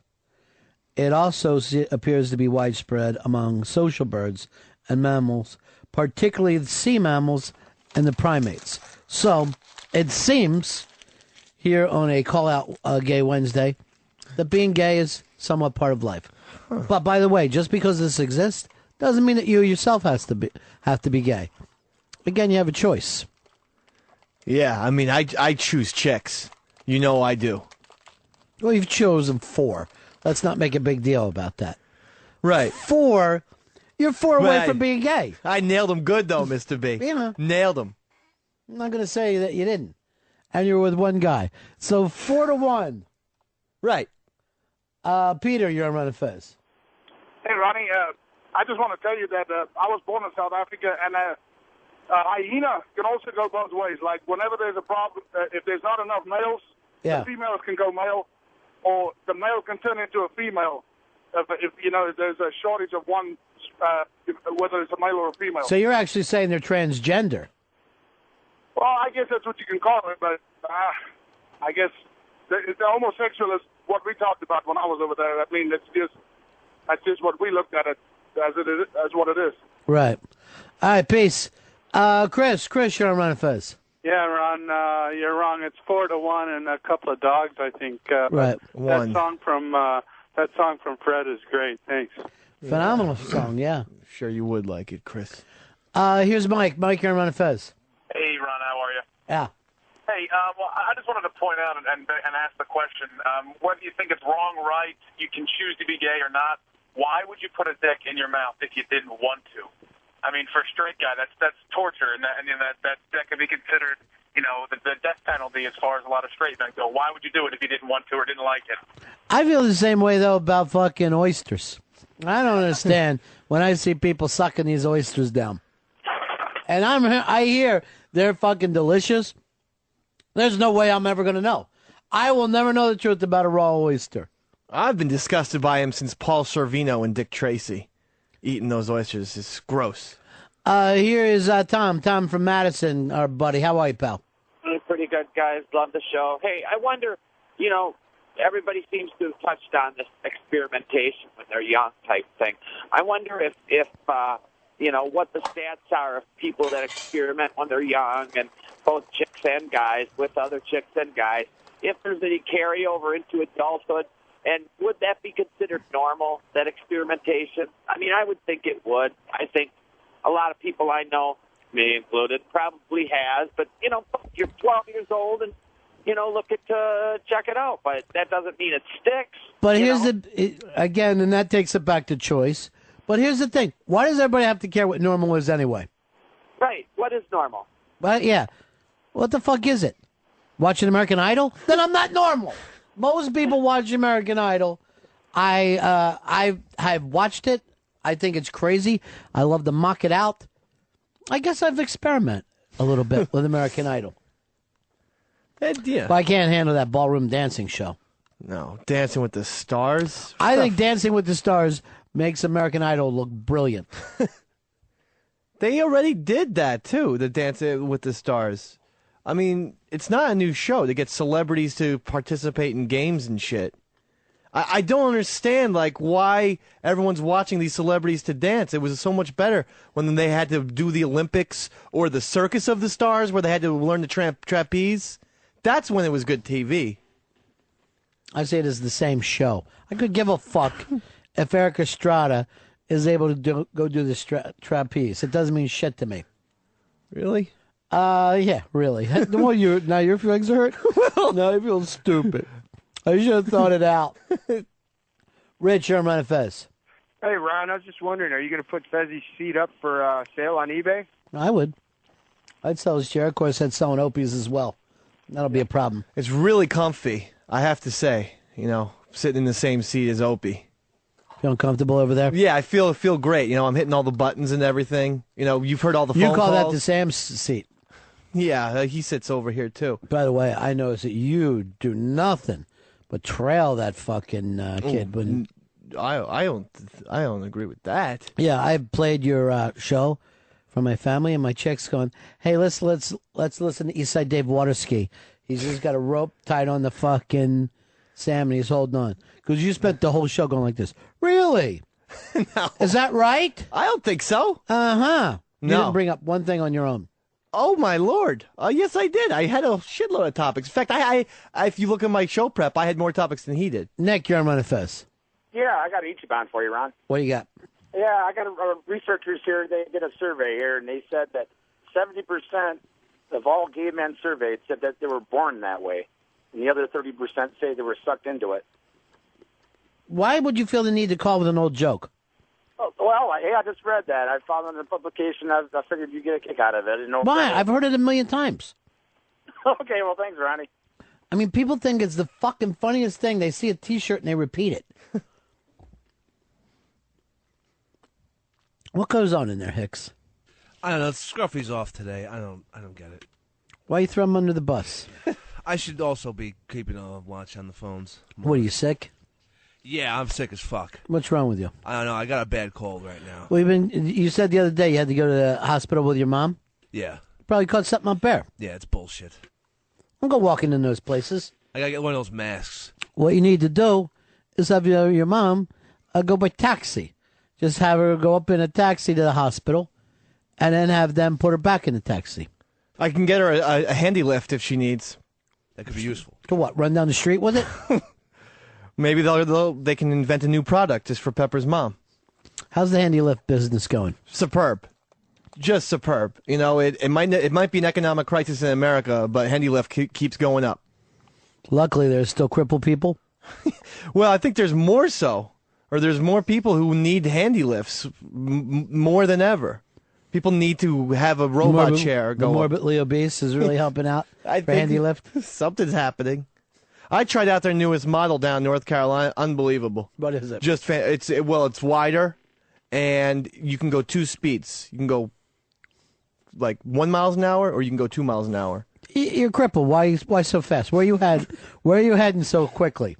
Well, if the person's in a rush, like say they need to go to the bathroom and the bathroom's upstairs, they hit the 2 mile an hour setting. If they just want to go for a nice stroll, take it 1 mile an hour. Here's my deal. If I'm crippled, get me a ranch house. I'm not going to be fucking going up and down on the handy lift. Oh, I mean, stairs are good. You know, some people like to go upstairs for their bedrooms and have the view of what's going on. Yeah, people with working legs. Well, I mean, not everyone has those. You know, so some people get the handy lift. It's a great item. I mean, if everyone had a handy lift, I'm telling you, you'd be a lot happier. I'd take one right now. You think they're good for the able, not just disabled, abled? Well, I'm telling you, I tried out the new model. It was unbelievable. Handy lift now for the lazy and drunk. Sometimes you're too drunk. Maybe we could help them find new markets and just alcoholics that want to go upstairs. It would work. It would work for the boozers, I'm telling you. It'd be also great, like if I was up in my room and I wanted breakfast, just have the chick put it on the handy lift and send it up there. Yeah. I mean, what do they used to call that? Like a lazy... They got a name like in a hotel when they'll send food up. Dumbwaiter? Hey, what do you call me? Names now for no reason? Oh, no, that's what it's called. Oh, okay. I thought you were calling me a dumbwaiter. I was going to say that. No, you weren't. I was going to say dumbwaiter. Am I crazy or is it better without Fez? I mean, I'll tell you one thing. Do you smell the room? Yeah. Smells great in here right now, doesn't it? What's that smell normally? A lot of old farts and cheese and sweat. That's like 3 cents. Now you got me starving. I see Sheepy's out there looking at us with his legs crossed. He also took off work today and stopped by. Oh. Well. I don't know whether I should anger the internet and let him come in or not. Come on in, Sheepy.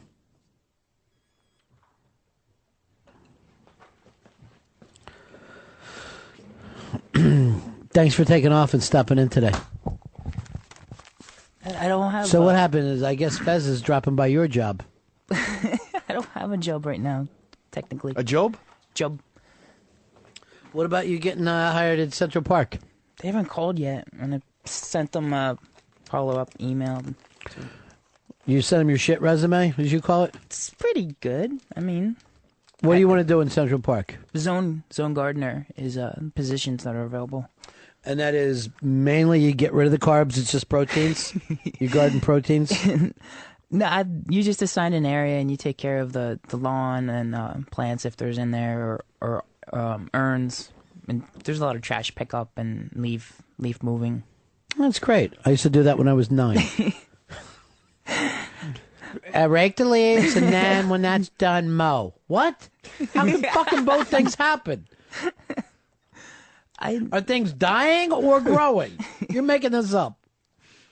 I was I mean I saw that I had enough experience for it, so I said try it. But they don't think so, huh? I don't know yet. Probably not. Wouldn't they call back right away? I would assume so. I don't. It's my first time sending a resume to anything, so. Is that right? Yeah. I don't. When you come home, you go like this. Did anyone from Central Park call?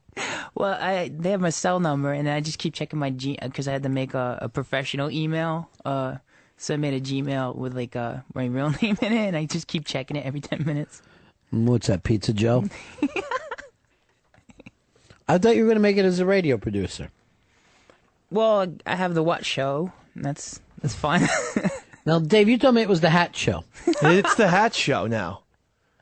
It's like, different hats. When John Mellencamp became Cougar, I mean, he switched his name. Not to me, didn't. This week is Kangol. I call him Johnny Mellencamp. Do you even know that every summer he sends his kids away to Melon Camp, and then when they come back, they're so happy. And juicy. All of these two fucking things went down, Hicks. What is going on? Come on, Peppy. Jesus Christ, Pepper. What, did I you tell touch you. something? Well, no, I mean, Fez is gone, so someone has to fucking keep the guys in charge. Is he gone for good? I don't know, but he's certainly not here today, so I figure I'll be the person to rise to the top. You guys get Ron some fucking food after the show? Nice. Not yet. You fucking get him some food! Right on it. Why were you scared of that? It's Dave. He's not going to hurt you. His eyes turned crazy. So what? He is crazy. By the way, there are now people calling you a new nickname from the way that you talk, and it's Pregnant Man. What? Do you know who Pregnant Man is? Is he the guy? He was on Oprah. Yeah. Or the lesbian. Jared talks that you talk exactly like Pregnant Man. So let's take a listen to Pregnant Man. I feel it's not a male or female desire to want to have a child. It's a human desire. And I'm a person, and I have the right to have my own biological child. All right, now let's listen to Sheepy. She said we were talking about mercury because she's been eating a lot of sushi. So I said she's mercury poisoned because she's been acting so silly. Go back And to so Pregnant Man.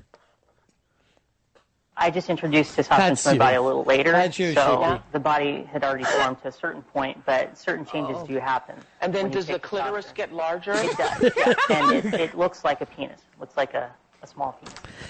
Now, Sheepy, did your clitoris get larger? I have a real penis. It was Let's always see. No. Let's see your clitoris. Let's see. No. It's a real penis. Wow, that's This horrible. is going to end like that mean movie where they found out that the one boy was a girl and they raped him and killed him. Boys Don't Cry. What's it called? Boys Don't Cry. Did you cry at the end of that movie? Which is so odd. It's called Boys Don't Cry, and then all the boys cried.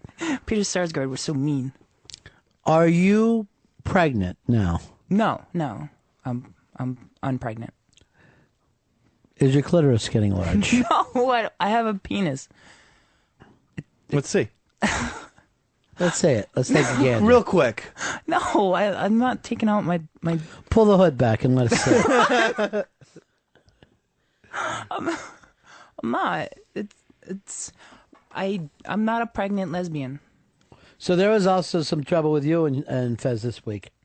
Yeah. And you picked a day that he wasn't going to be here to stop by. No. Because you and your friend tried to hook him up with somebody? I was at a celebration, birthday celebration. Celebration Station? For Foundry Music Jeff and Randy and ADF.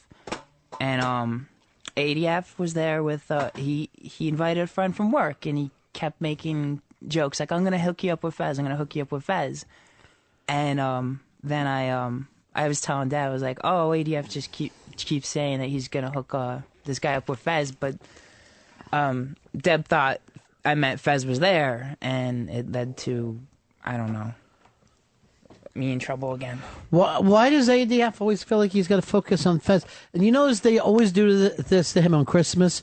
The other one that outed him, we didn't know Fez was homeless. Right. They start that funny joke. Didn't you guys also spray perfume in his eyes and put him on Drudge? No, that wasn't us. That was Macy's. And they called him Stinky. I would have thought Fez would have called in on that. John, you're on Ron and Fez. Hey, Sheepy, congratulations on the new baby. Thanks. Pregnant Man is ready to go. Do you want to be the character Pregnant Man on our show? Let's do movie reviews of Pregnant Man. Milk was great. I had to pee a lot. Milk was great. It came out of my breast. Did you cry at Milk? Yeah. What part? The candle part. I started crying at the end. Did you cry because nobody thought you were pretty enough to make out with during the movie? I mean, no. Could you pick somebody up there if you wanted to? I probably could have. I mean, there was some people who thought I looked like someone. In the movie? Yeah, when we walked in. Big Bird? when we walked in. Who'd you go in there? Mr. Hooper? Did he take you out for the day? When we walked in, I was taking off my coat, and the gay bunch on the left to The dead. gay bunch? I'm having a lot of trouble with the gay bunches. The bunch in a row. I just heard him go, doesn't he look like Rob? He looks like Rob. I think that's Rob. So then I asked the person I was with to just keep calling me Rob for the rest of the night. Who's Rob? I don't know, but apparently I look just like him.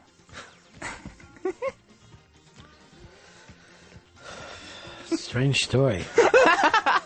All right, Rob. Hey, Fez, you're on the Ron and Dave show. Hey, it's still the Ron and Fez show. I'm just taking a personal day off. Oh, okay. I didn't know.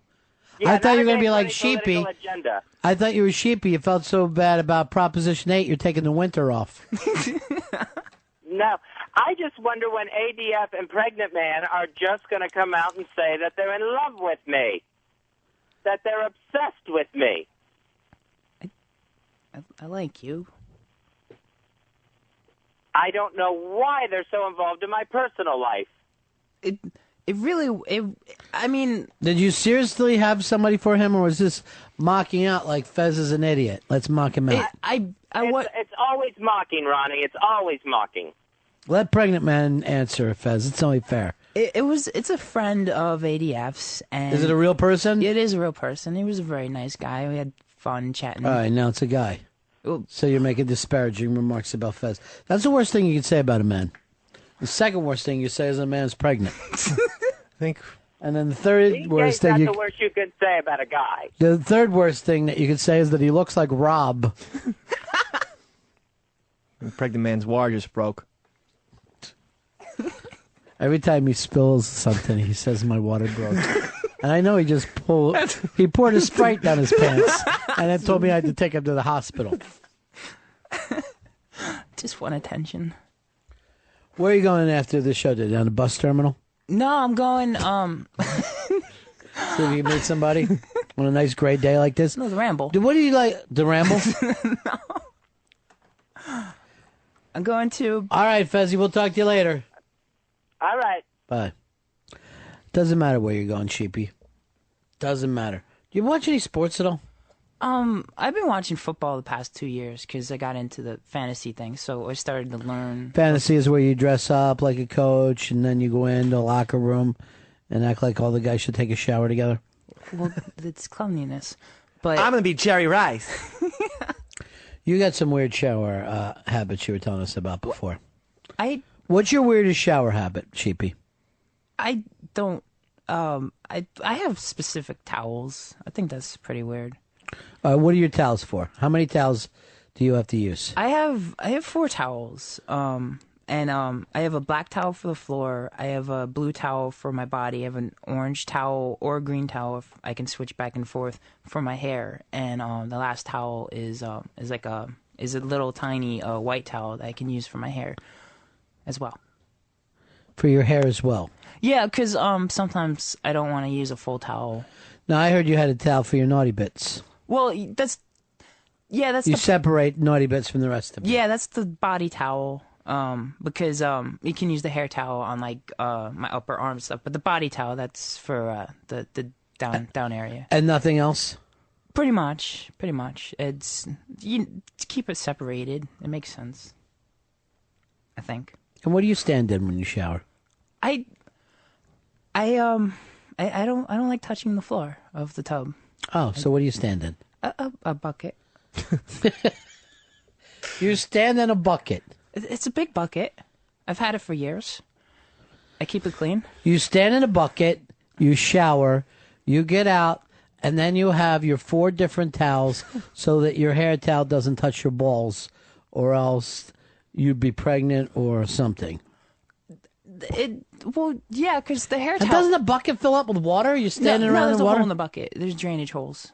There's so it doesn't fill up. There's a hole in the bucket, Eliza. Now, Dave, you're a wackadoo. Yeah. And you're nowhere close to as weird as Pregnant Man. The hygiene thing, I never care about hygiene that much. Just, it doesn't matter to me. In fact... You'll actually scrub your asshole with your toothbrush. You'll go that far. In fact, the other day, I mistakenly thought my jizz rag was my face towel. And so I was patting my face down with dried cum. That's right, cum. Isn't it hard? Yeah, it was hard, and I started smelling it, and I'm like, oh, no. Oh, my God, this is my jizz rag. Oh, no. It's like it's been touching my face. Oh, no. I didn't wash it. So where do you keep the bucket when you're not showering?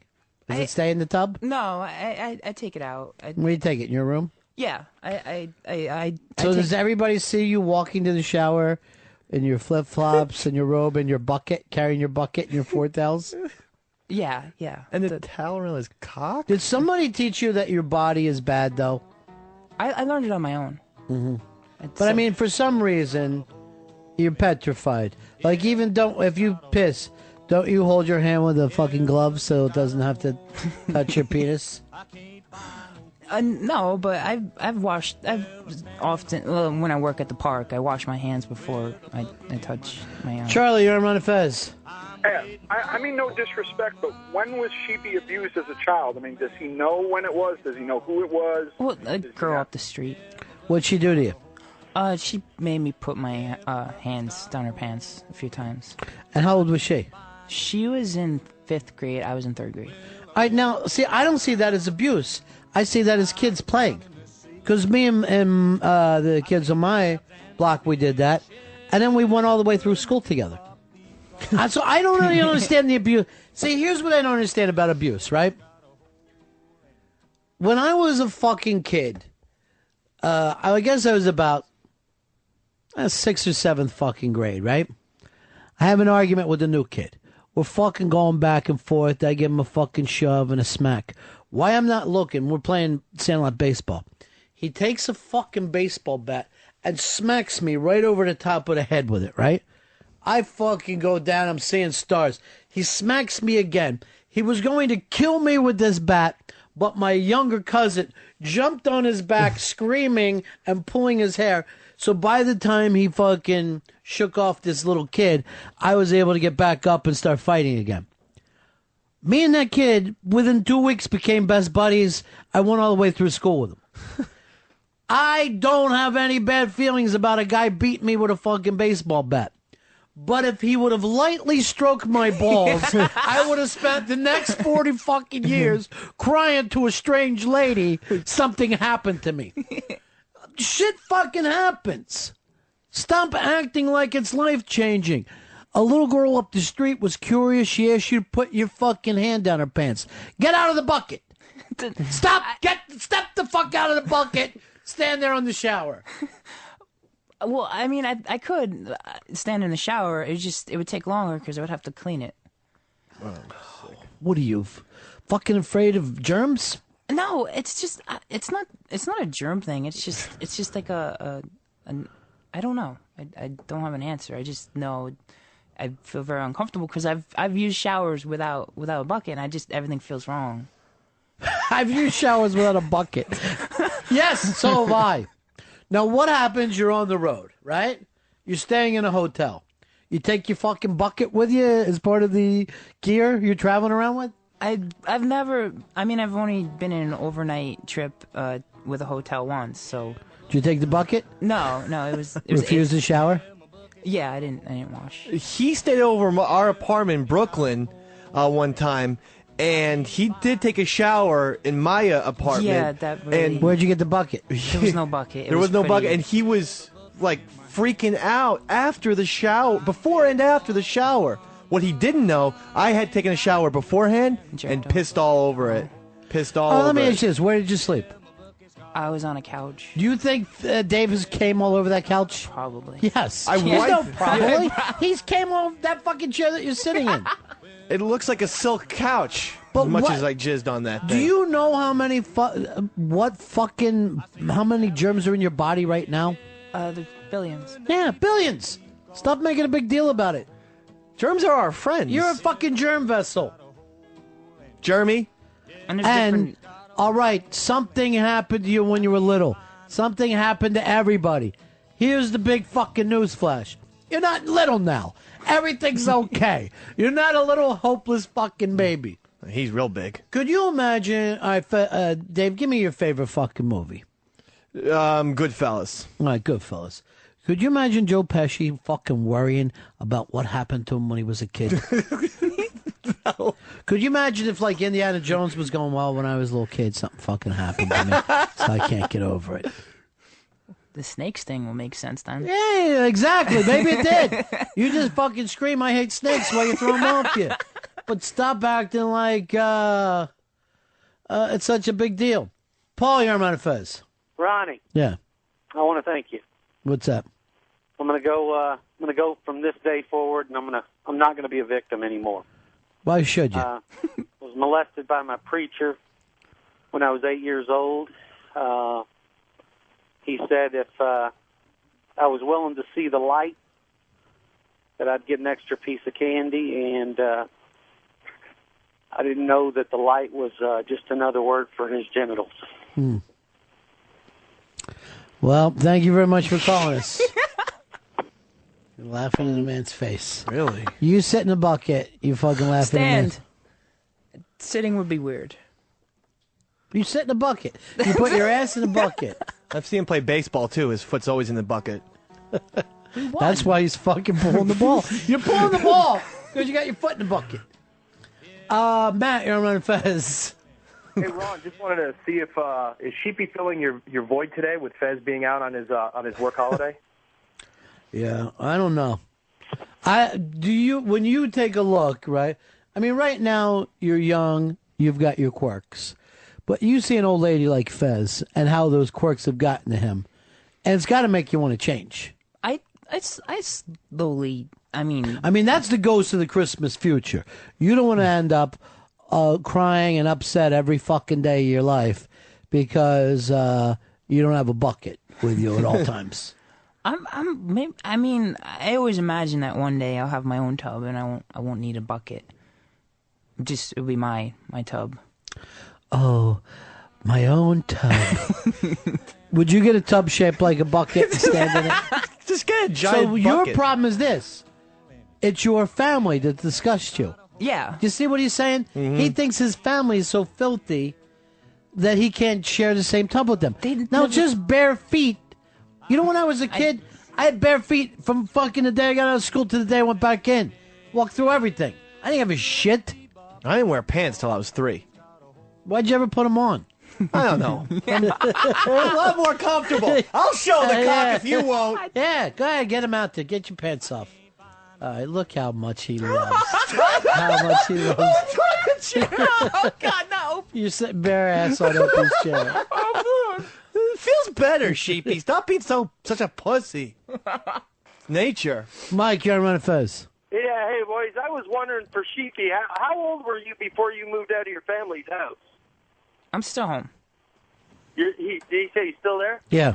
How old are you? Yeah, see, I 24. kind of get the impression that with a lot of these guys that develop these kind of weird idiosyncrasies that, maybe it's just because they don't get out early enough and have to fend for themselves and, get involved. Like, I know for myself, man, I was too busy trying to survive when I was out of the house that, I didn't have time to worry about, shit like having a shower every single day and, just crazy shit that these guys get wrapped up in, All right, peace.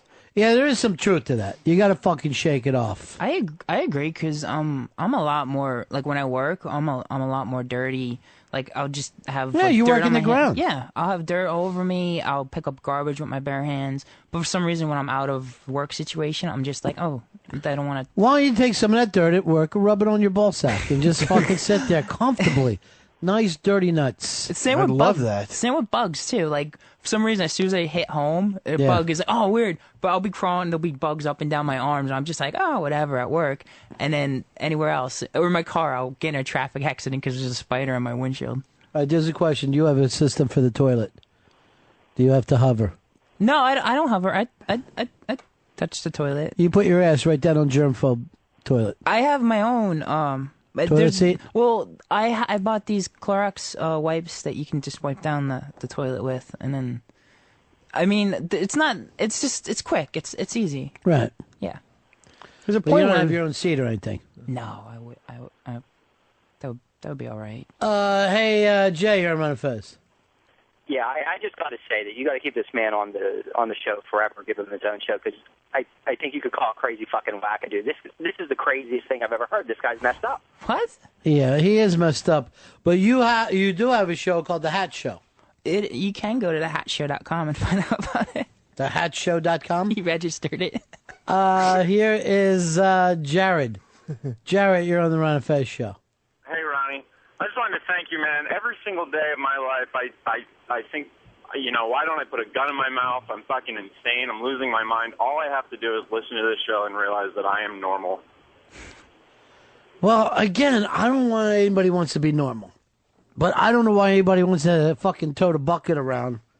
When really, if you want to know the truth, people have only been taking showers for 100 fucking years. They used to fucking keep bath water for months at a time. Months. Even in England, they didn't have showers way into most places didn't have showers built into the 70s. Well, even now, you'll see those soccer players. They all go in and take baths after soccer games, and you'll see guys in the same tub together. So it'll be like a big long tub, and they're on different sides of the tub. You're like, what the fuck is wrong with you idiots? What is wrong? And really blast it, Hicks. Really fucking crank it up high. Thanks, Franklin, for giving them fucking food. Jesus. That's the one thing he did to piss off Fez. Ham, you're on Ron and Fez. Hey, Ron, stop picking on TB. Jesus Christ. He's got his own defense mechanism. If he wants to stand in the bucket, so be it. He's not hurting anybody. It's his own little thing. That's the way he coaches. He's hurting himself. He's 24. He's never traveled. He's never got out in the world. And we're saying there is nothing wrong with the world. That's what I'm saying. There's nothing wrong with standing in a bucket if that's where you want to take a shower. Who gives a shit? I do know it's weird. You're a human. You live here on the planet. Experience it. Consider it home. It pretty much was one of my severe secrets that I'd never told anybody really about. But what's that mean? Now how do you feel? No, now it's out. How do you feel that you're out? Maybe better. I can change more, maybe. Keep it. Keep your bucket. Bring your bucket in with you next time. And we'll all take showers in it. You put on Dave, your head. would you take a shower with him? Yeah, I'll do that. Sure. Why not? It's a big deal. Sure. Remember when we were going to have you live with Fez that time? Yeah. I think that would have been the best thing for both of you. I wouldn't have brought the bucket. Well, you'd have your own shower there at his house. He's got two bathrooms. Wow. Yeah, he does very well. You would be able to help him with stuff. He'd be able to pay for everything. It seems like it would be perfect. Mm-hmm. They'd love each other, too. I'm domestic. They'd love I know. Maybe they'd fuck a little, too. Your friends are saying they're proud of you. They're doing great. Even though you refused to bring her name up earlier and just called her a friend like you were ashamed. Hold on. The Four Winds director is on. Four Winds director. Good afternoon, Ron. Yes. Sheepy, we have a reservation for you. We expect to see you in here Friday. Ron, if he is not here by Friday, we expect to see you with him tied up in a bundle at our front door. Here is Paul. Paul, you're on Ron and Fez. Ronnie B, $1 million, my friend. Hey, Thank you. I'd like to ask Pregnant Man, why won't he show his pee-pee to Dave? He's showing it to Casey. Where's that, Paul? That's the end of my call, punk. Now, did you really show your penis to Casey? Never. Then show it to me right now. No. Just show it. You'll know. You'll know if she saw it. I'll show you mine if Are you you show still me sitting there yours. naked? Yeah. Want me to put it back on? It's really comfortable. I gotta tell you, it was so fucking hot in here. Yeah. This is the way to go. Now, the only thing is, there is lube on my penis. What? From what? I bought some Astroglide today from Dwayne Reed and spanked it in the Green Cafe bathroom. Oh. Hadn't conquered that place yet. And I'm like, what's wrong with me? So I fucking christened that place this morning at 10 o'clock. And you've got germ things, and he goes and masturbates in a strange bathroom. And the best thing about that place downstairs, I'm jerking off with my porn on my iPod, and I look to the left on the toilet paper dispenser. It says, O&A and Ron and Fez noon to 3. That's when you came. I did. Hey, Fez. See, that's why the Zone Gardener can't live with me. He's showing his penis at inopportune times to people he shouldn't be showing it to. I don't know when that's going to happen. And what if he gets that bucket with the holes mixed up and puts it over the toilet seat instead of the shower? I'm very serious about this, Fez. I think that you guys ought to live together. See, he can't be trusted. You know what happened last Saturday with him and ADF. He's a chatty Cathy, pregnant man is. But you need to get things out there. You got to stop having secrets.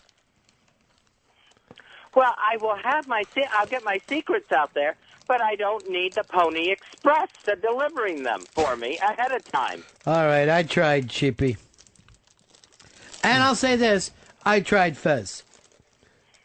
We've all tried with you, but I bet if you had a roommate, you wouldn't find yourself crying every time somebody disagrees. It's true. Maybe the roommate's the answer, but I don't know if it's pregnant man. Why not? I don't know if I can trust him. He's young and dumb and full of cum. True. I'm sorry, what was that? Nothing. Maybe he just needs like a different change of like apartments in general. Like maybe he could come down to like Jersey and then Casey and I could take his place on Roosevelt Island. Ooh. You know? I am not going to Jersey. Why not? It's very quick. How's everything going there? Are they holding up? Do I need to come in? There's nothing to do. There's nothing to hold up. I pushed the phone's buttons on. I never turned them off. I just pushed them once. That happened at noon. At noon. They're working great. Oh, just leave the mess. I'll have to clean it up tomorrow. Back to the salt mines tomorrow. Maybe I'll take off tomorrow. For fucking leave a straight home day. All right, Fez. Tell me the truth. We got a break. How bad is it there with those guys? We got to. You keep asking me, and it's fine. I would love to have a different way to go with the improv, but the same answer. How's it been? How's it over there? How you doing? Tell me the truth. I'm doing all right. No, I was doing you doing. I was doing an impression of you. I got a break, Fezzy, for the Ashley Madison. You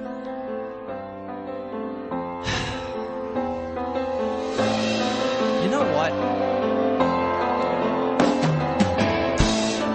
Fuck you, Christmas.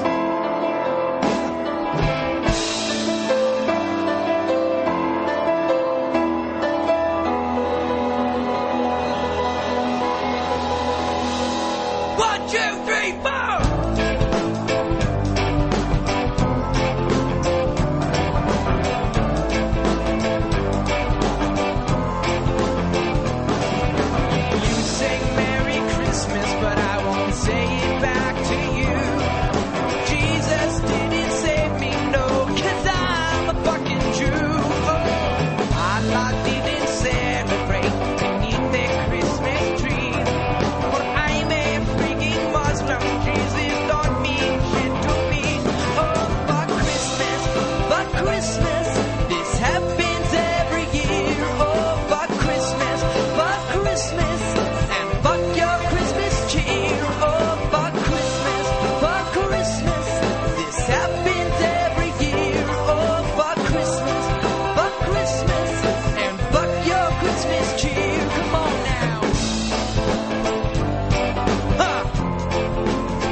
Christmas stuff is starting to get quite ridiculous. The other day I go into the store and I just want to get a cup of coffee. It's the Ron and Fez Show on XM 202, Sirius 197.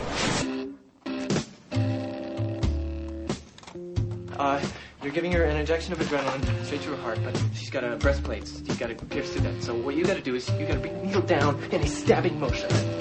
All right, count to 3. All right, ready? 1, 2, 3.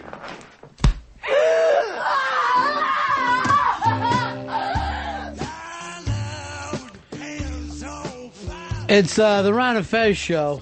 Going through transition after transition there.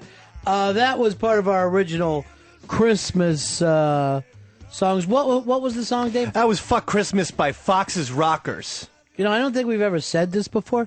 Thank God it's an XL channel, because we... Really? Can you imagine if we played that on terrestrial radio? A lot of F words. Oh, or actually, my thank God. God I could say fuck, can I? We'd be in the PD. We'd be in the PD's office right now. Right. Going like this. I thought Pepper was going to listen to it first.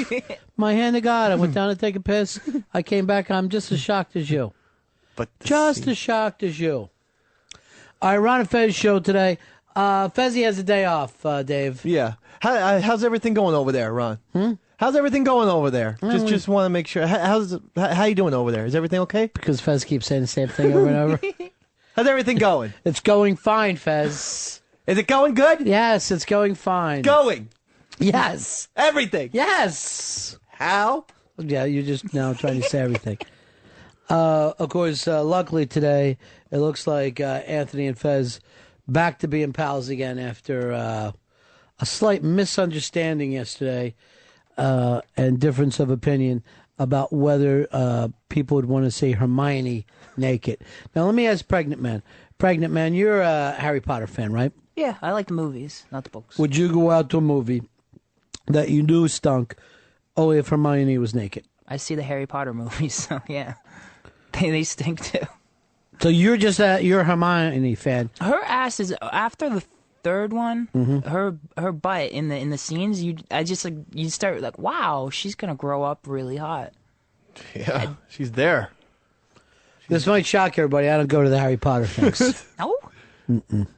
I like the first 2, and now there's too much wizardry and the cast. Well, is then too you'll big. love this. Now, last week you lost the big bet to Black Girl Douglas, the man who's never lost a bet before. This week, and you lost it because you said Guns N' Roses was going to sell a lot of copies. It only sold 250,000. Yeah. How would you feel if you found out that the number one this week sold twice that much, 500,000 copies, and the person that's twice as big as GNR is our own Britney Spears. Britney Spears. Oh, my God. That's ridiculous. Now, here's the interesting thing about that train wreck. There's a lot of these fucking reality shows where they're train wrecks, and I'm talking about like Jessica Simpson and all that, but they don't sell product. Britney, for whatever reason, and we know we can't sing, she can't sing, we've seen her on TV lip syncing, and yet people will still go out and buy the album. You know who told me they love her new album? Who? Michael Kaka. Mike Kaka, who hangs around with a bunch of youngsters. He says he likes them young and dumb. That he has working for him there is Molly's Cupcakes. So they love the fresh top 40 music. All the young girls they're digging on Britney's new album, and Michael Kaka has joined them. Well, I know he likes pop, but that's ridiculous. I'm just amazed. Like I didn't know if like little girls were still buying Britney or if the old Britney audience grew up with it. I'm still astounded that they have stayed with her. There's 500,000 people who went out the first week and picked this up, which is kind of stunning in almost 2009. Now, obviously, if you're a 12-year-old girl, you're not buying it. But if you were 12-year-olds back then, you're probably 22 now, so you're still buying age. That's a kind of a cool thing if you start with the tweener audience and they stick with you. Because like what used to happen, let's say Partridge Family, all the little girls like David Cassidy. Then by the time they were 15, they're like, what am I doing? Get me a fucking Jethro Tull album. These little girls that are with Miley Cyrus now, I think may stick with her.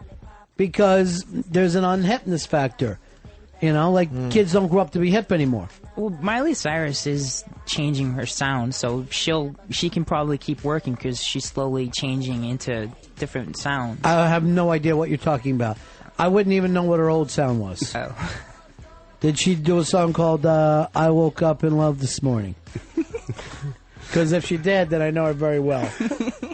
Are you agreeing with this, Earl? Yeah, I mean, the fact that she's been around, I can't believe this, 10 years now. It's been... Miley Cyrus? No, Britney with the 10-year thing. It was 10 years since she's been on Rolling Stone cover? Hit Me Baby One More Time. It'll be 10 years next year. 99. Well, that's 9 years. It'll be 10 years next year. Yeah, next year. I mean, but for a pop artist... Earl's also going to be 50 years old in 11 years. I mean, but, pop is more fickle more than ever. Pop, that is a gigantic, long career for a pop artist. I mean, just think of the pop stars of all time. Let's say a Sonny and Cher. Never could keep selling records for 10 fucking years. Yeah, I mean, Culture Club. That was like a 2-3 years tops. Wham. Wham had a short thing, and then the other guy kind of went long again. But I don't think they've ever had 10 years all put together. No. But all her contemporaries are not. Who are her contemporaries? Like Backstreet Boys are pretty much done. Backstreet's back, my friend. I've heard that from a couple people. Don't you ever fucking shit on the Backstreet Boys. Yeah, but you you ever think, shit down their back. but you don't think they wouldn't move 500,000 in the first week with a new album? No. I don't think they could tour and see 500,000 people. I'm serious. I don't think they could. I don't think they could put together a world tour and 500,000 people. I think they show did up. have a failed Reunion. little club tour last year. Yeah. Yeah, but they were playing Well, you said that as stadiums. a fucking positive thing. It did reasonably well. He just said it was a failed club tour. I think they had to end It wasn't a failed. That sounds like Voss. Why would I pick on Voss? Voss is doing fantastic. By the way, Voss is one of the funniest people walking the planet, period. I know Jimmy and Ant and Opie break his balls because that's the show. But when you people don't fucking pay attention to what Voss has done with his career, it's amazing to me. He's really good. Rick, you're on Ron and Fez. What's up, Ronnie? How you doing? Good, man. I just called to say that I love the new Ron and Mac show. It's the best professional show I've ever listened to, brother. I would never take away Sam's partner. Oh, you could, Ron. My loyalty always starts with the Mr. B's. Fez not so much because he doesn't turn up to work. But and he's not good at pushing buttons, apparently. He has to push one button a day, and that's the phone on. How did they get off in the first place? I don't know. How did it happen? I don't know. I'm going to turn off Earl's mic right now. Try and talk. Now it's that guy. Well, that's the funny thing. Like, running the board really has to do with the music fucking station. But here it's turning on the mics. You push the buttons, and then you don't touch them anymore. Yeah. Well, you're supposed to check levels. Yeah, I know. I got my eye on the level thing Who over cares? there. But who cares about the levels? I've got to put a little more bass in the sheepy. Perfect. Please. Sheepy, you want to make an announcement today? About what? Coming out of anything? I'm confused. So no. Are you? Yeah. Pretty confused. You want me to introduce you to some people? Well, you know who's confused? Not straight guys. Straight guys know right away. I mean, if there's anything you're sure of, it's being straight. Earl, you're confused also. No, I'm not. You're 40 and unmarried. There's only one fucking word for that, my friend. You should take today off. And unmarried, and I'm not taking today off. But I am far from confused. I'm perfectly comfortable with who I am and what I am. That sounds like a gay person. I would tell you what you are, but we live in a post-Obama world, and everybody will treat me like a racist. What was that for? No, it's just when the thing's done. Fix the levels. Thank you, Scruffy. All right, now here's the funny thing. You brought up Britney Spears. Can she ever have a more signature fucking song behind the Hit Me Baby, or that stays? No matter how long she lasts, that's her song. Isn't like Madonna's Material Girl for her then? Because everyone calls Madonna Material Girl, even though that song's 25 years old. Okay, so her song, the signature song, Material Girl, and you can't get out of it. Oh my God, do I disagree with that? What's Madonna's Material Girl? Like a Virgin. No, Like a Virgin's Madonna's song. All right, we'll let Hicks decide. Hicks, you're the judge here. That means you got to put on the Tito's fucking fleece. You got to put on your Tito's fleece. And I didn't even know the Scruffy's wearing Tito's gear. Yeah, Scruffy. Beth and Crystal from Tito's saying it's a lot of shit. Yeah, everything but the alcohol. Right. Oh, that'd be like somebody sent me a cigar shirt. Take it back. They did send a Tito's DVD. I have no idea what the hell that's Yeah, you about. watch other people enjoy themselves. All right, let's get back to the message at hand. Weird. You got Material Girl or Like a Virgin? It's Like a Virgin. Yes. All right, sorry about that. Why they call her the Material Girl? I agree with you, but we have to have judges in this society. First of all, Like a Virgin, I believe, was a bigger song. She also, that was her breakthrough moment on MTV when she performed that live. I was going just the opposite and say Like a Prayer. I thought it was Like a Prayer. Really? All right, let me give you this. Your favorite band, Guns N' Roses. That would be Welcome to the Jungle. I'm going to disagree. Nowhere near as big as Sweet Child O' Mine. Sweet Child O' Mine, known by every man, woman, and child on the planet. Sheepy? I go with Jungle. Earl? I'm going to say Sweet Child of Mine. It's been covered. All right, we got to take it back to Hicks. By Hicks, Sheryl Crow. Hicks, please put on your fleece. It's Jungle. Welcome to the Whoa. jungle. Oh. And here's why. Axl, the 2 times I saw him, he didn't play, or one of the times he didn't play Sweet Child, but he starts. He doesn't have the voice anymore for that. But he starts every concert with Welcome to the Jungle. Still? Every single one, yeah. I've seen him 3 times since 2002. All right, let's go another band. Let's go Pearl Jam. Jeremy. Yeah, Jeremy. Earl? I'm going to say Alive. Hicks, what is it? Alive. Ooh, tied. I'm going to pick Even Flow. So there is no answer to that. The Who. Signature song. Bob O'Reilly. Definitely. Pinball Wizard. It's not bad, though. That's good. Earl? Won't get fooled again. Ooh. Hicks? I can't explain. That's how you're just being a wise ass. I'm going to go Won't Get Fooled Again, too. Oh, come on. No. I mean, Bob O'Reilly succinct, and how many movie trailers do you always see Bob O'Reilly? Yeah, it was in American Beauty and everything. You know what? I have never done this before. I'm going to turn. You're right. Yes! I'm going to give it to Barbara O'Reilly. Yes. What did you have, Pinball Wizard? Yeah. I think of that as Elton John's. Yeah. Yeah, he did perfect it in the movie. I would even say My Generation's ahead of Pinball I can't believe Wizard. anybody didn't bring up My Generation. Because if they would have died out in the 60s, that would have been it for them. And that's the song that Roger Daltrey played when I went to Billy Joel at Shea. Roger Daltrey came out on stage along with Sir Paul and Steven Tyler, but Roger did My Generation. Ryan, you're on Ron and Fez. Hey, Ronnie, Dave's an idiot. The GNR Appetite for Destruction, I bought it when they were opening for the Cult on a world tour in Canada. Listened to it for 8 months, put it away. It was done already. Then Sweet Child of Mine broke, and it became huge. Everyone started listening to it. But Sweet Child of Mine was the radio hit. They attempted to break Welcome to the Jungle, did not make it on rock radio as a mainstream hit. Yeah, Sweet Child of Mine crossed over to pop stations. That was just country.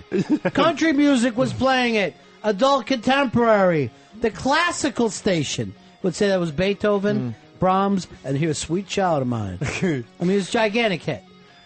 Yeah, but I thought with Welcome to the Jungle, especially coupled with the video, that really was huge on Headbangers Ball, and they say everyone called in. And Yeah, but it was never as big. It was never the massive regular appeal. Yeah, girls got into Sweet Child of Mine, which put that thing completely over. Suddenly, Yeah, because Axl... they used the day part, Welcome to the Jungle. You could hear that at night on a rock station. You weren't going to hear it at fucking 10 o'clock in the morning. Trust me on this. Trust me on the rock radio, Tom. I do. Something you came into 2 years ago. All right, Earl, give us another group. I will say Pink Floyd. Believe it or not, and I hate to say it, but it's money. I was going to say Another Brick in the Wall Part 2. I really feel strongly about this. Money was the hit for 10 years before that fucking song ever came out. And Money got played on AM radio. Not even like top 40 radio, AM radio. Like Wolfman Jack fucking played Money. WNBC played it. And he played an edit of it. It was still cut down to like 320 or something like that. Sheepy, what do you think? I was thinking Wish You Were Here. Yeah, but that's because you aren't talking about signature songs. You're talking about songs you like. Yeah. I mean, that's good, but with another brick in the wall, everyone does the, we don't need no education, and it helped that it was a movie, too. Fred, you're on Ron and Fez. I wanted to see what you thought about The Clash. I think most people would say Rock the Casbah, but it's a shit song. I think you've still, it's got to be London Calling as the signature fucking song for that band. And it's one of the greatest fucking rock songs ever. I mean, that's awesome. I was going to say, should I stay or should I go? I understand that, but what is the one fucking song you would expect to be played there? London Calling. No. This is one of the best openings of any song right there.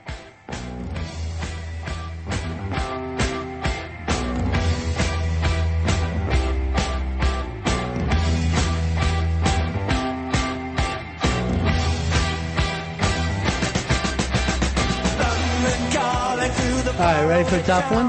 Yes. Mr. Bob Dylan. Like a Rolling Stone, baby. Earl? I'll say The Times They Are Changing. Hicks? I'll agree with Earl. That's a good one. Yeah. Like a Rolling Stone. I'm going to agree with Earl also. 3-2. Big win for Earl. Really? Yeah. Because I would have thought Times They Are Changing is huge. Blown in the Wind.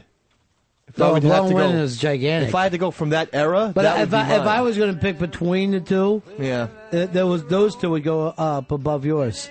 Because, your fucking one is more of like a fun song. Yeah, but this represents him.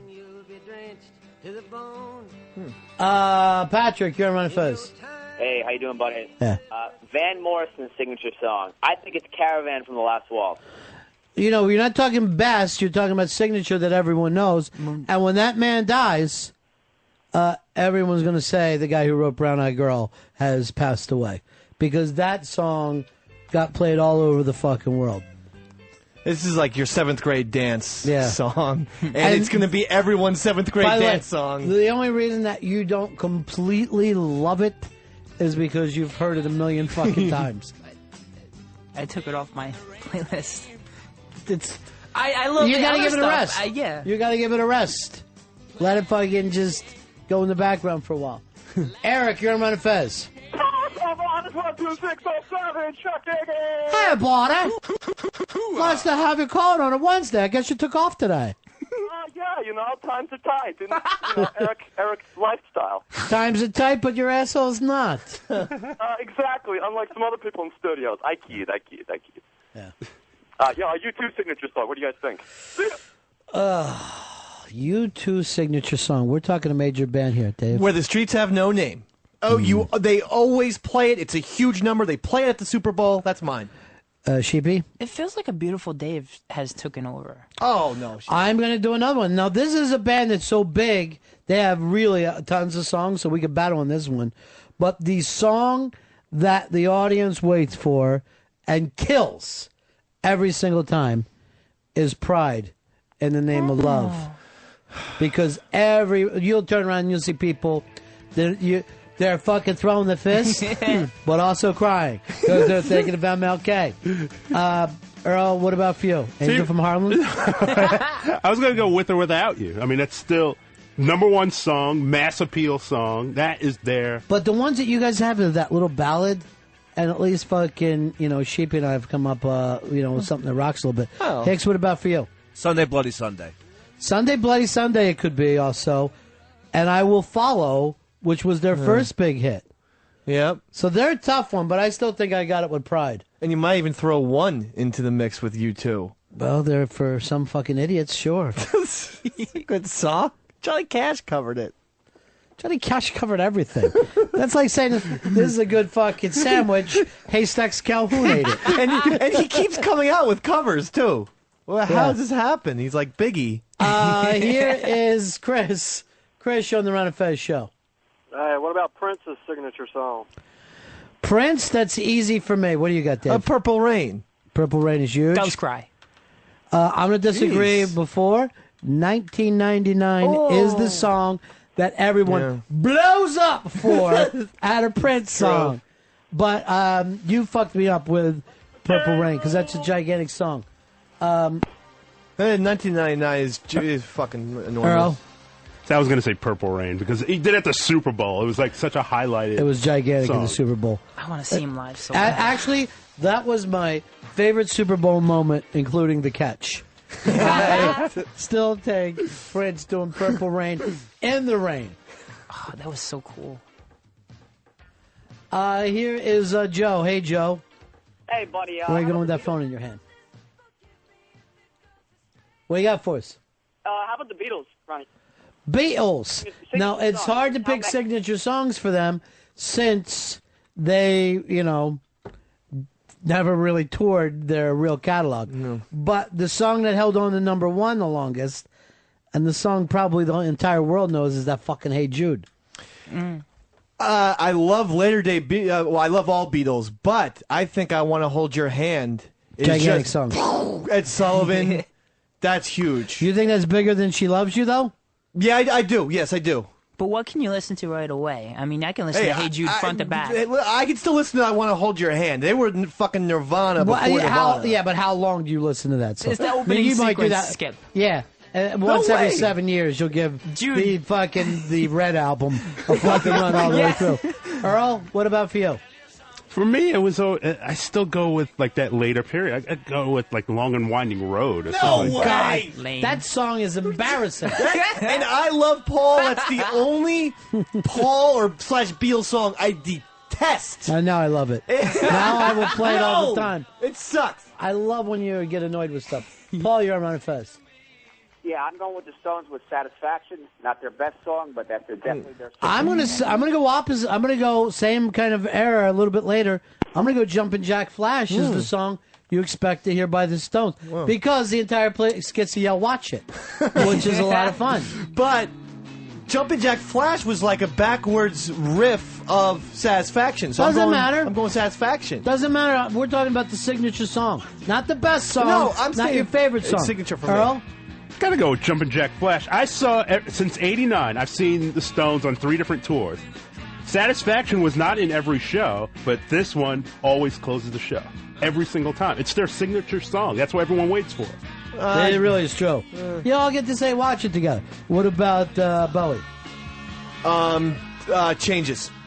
Great song. But I will say this: every time I see Bowie, the song everyone pops for, "Suffragette City." Oh, really? Because everyone gets to sing "Wham Bam, Thank You, Man."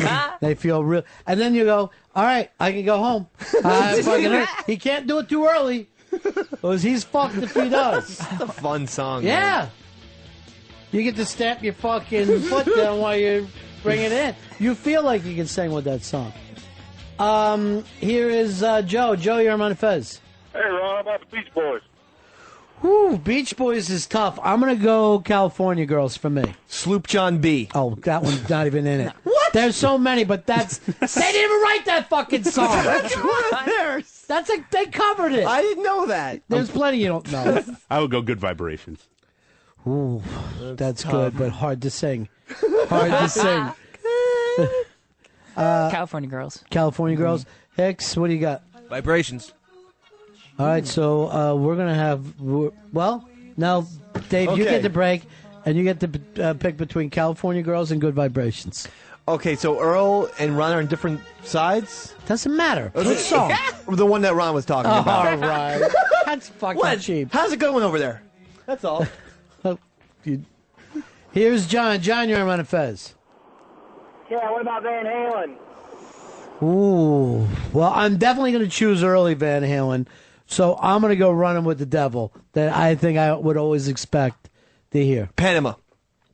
Like Huge. it, but I don't know. Huge. I don't know if it's the signature song. Hot for Teacher. You hear that, you turn on K-Rock, it's playing right now probably. I know, I hate it though. I just despise it. That's too, and like Jump. I hate Jump too. Yeah. That was my pick, was Jump. I despise it. I mean, but again, you know what I yell when I hear every Jump? show. Cubs win. I always yell Cubs win no matter what happened. All right, Hicks, what do you got? It's Jump.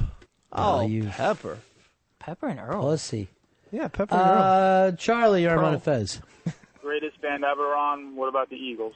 I'm going to go, believe it or not, and a lot of people don't like anymore, but Donovan McNabb. I mean, he's 100%. I'm going Westbrook. The Eagles are definitely Hotel California. Take it easy. Take it easy. No, I gotta go in Hotel California. It's just they open every fucking show with that damn song. It's a big pain in the ass. I wouldn't know if they do or not, Earl. Here is Josh. Josh on Ron and Fez. Ronnie B, just gotta say you're a genius. Sound like $1 million. And what about Clapton? Wow, Clapton. That's a tough one because he's known for all those early covers. I'm going to say Layla. I have to say Layla. I have to. That's exactly what I was thinking. I have to. But I hated that remake, Layla, the stupid one. When he slowed it down for MTV Unplugged? Yeah, that was bullshit. Here's Foundry Music. Jeff. Hello, Jeff. Hey, guys. I'm having a hard time with Aerosmith between Dream On or Sweet Emotion. No way. What do you got? Walk This Way. Yeah. Walk this fucking way, baby. But Dream On was also gigantic and their first hit. Walk This Way, let's just say had gotten taken to a different neighborhood. And I'll leave it like that. But over time, isn't that... Like, I mean, if they did die like they were supposed to do in like 81, it would be Sweet Emotion. Again, going back to my Billy Joel thing, Steven Tyler came out and did Walk This Way. Didn't do Dream On or any of that other stuff. Don't. Earl? I'm going Dream On. I mean, that was it crossed over the top 40. That was a gigantic hit, and it was their first hit. Sometimes it's hard, because you bring up Billy Joel. That fucker, no matter what he does, Piano Man. He's fucking Piano Man, can't break out of it. Right. But that's because he plays the piano, too, so he's Yes. like, he gets that nickname. He is the Piano Man. Dave, you're on Ron and Fez. Michael Jackson. Yes. What do you got? I'd say Thriller. Oh, Michael Jackson? I'm going to say Billie Jean. Oh, beat it. Beat it for Michael Jackson. Earl? I got to go Billie Jean. That song made him, you know, it was Motown 25. Sheepy? Beat it. Here is, let's go to Joe. Joe, you're on Ron and Fez. Ronnie B, can we do Queen? Queen. I'm thinking Bohemian Rhapsody. I'm also, what are you going to go, We Will Rock You? Yes, I have to. I would go We Are the Champions above that. But I think Bohemian Rhapsody is the signature song. It is Champions. I had to come in here, and I know there's a big mess here for me to clean up because I left you, Ronnie, with Dave and Earl and Hicks and Pregnant Man. So I figured I'd come in. The guilt got the best of me. I just came in. I'm sure I'll just start tidying up now. Thanks, Fez. I'm sure today was a nightmare for you. Chris, you're on Ron and Fez. Hey, Ronnie B, what about the Allman Brothers? Sometimes I'll feel... It's Whipping Post. No one fucking leaves until they hear Whipping Post. And that's going on from the beginning. Earl? What about Ramblin' Man? Yep. Ramblin' Man is the fuck... They don't even play it anymore. They haven't fucking played that song in 10 years. I was going to say State Sparrow Blues. That's just for me. Cheap. I was thinking Ramblin' Man, but... They haven't played it in a fucking decade. Are they alive? Yes. Oh. They come to fucking New York and play a month every spring. Yeah. The guy who sings it hasn't been in a band in 10 years, Dickie Betts. Dickie Betts is traveling by himself right now from club to club. What about Best Lou Reed? Well, you're not saying best, you're saying signature, and then you're going to walk on the wild side. When he dies, Lou Reed, Walk on the Wild Side, passed away today. Period. That's it. All right, that's it for us. We're out of here. Fez, will you be back tomorrow? I will be back tomorrow. My personal day is over. Great. Shapey's here. Maybe you want to have a talk with him about talk behind your back. Yeah, the rumors have to stop. Stay out of the personal life. It's what gets you in trouble. All right, that's it for us. Yes. RonFez.net Christmas party at Blondie's this Saturday starting at 9, 2nd Avenue between 92nd and 93rd. All right, everybody. Song right here. That's the end of my show. Donk. Satellite of love. Satellite.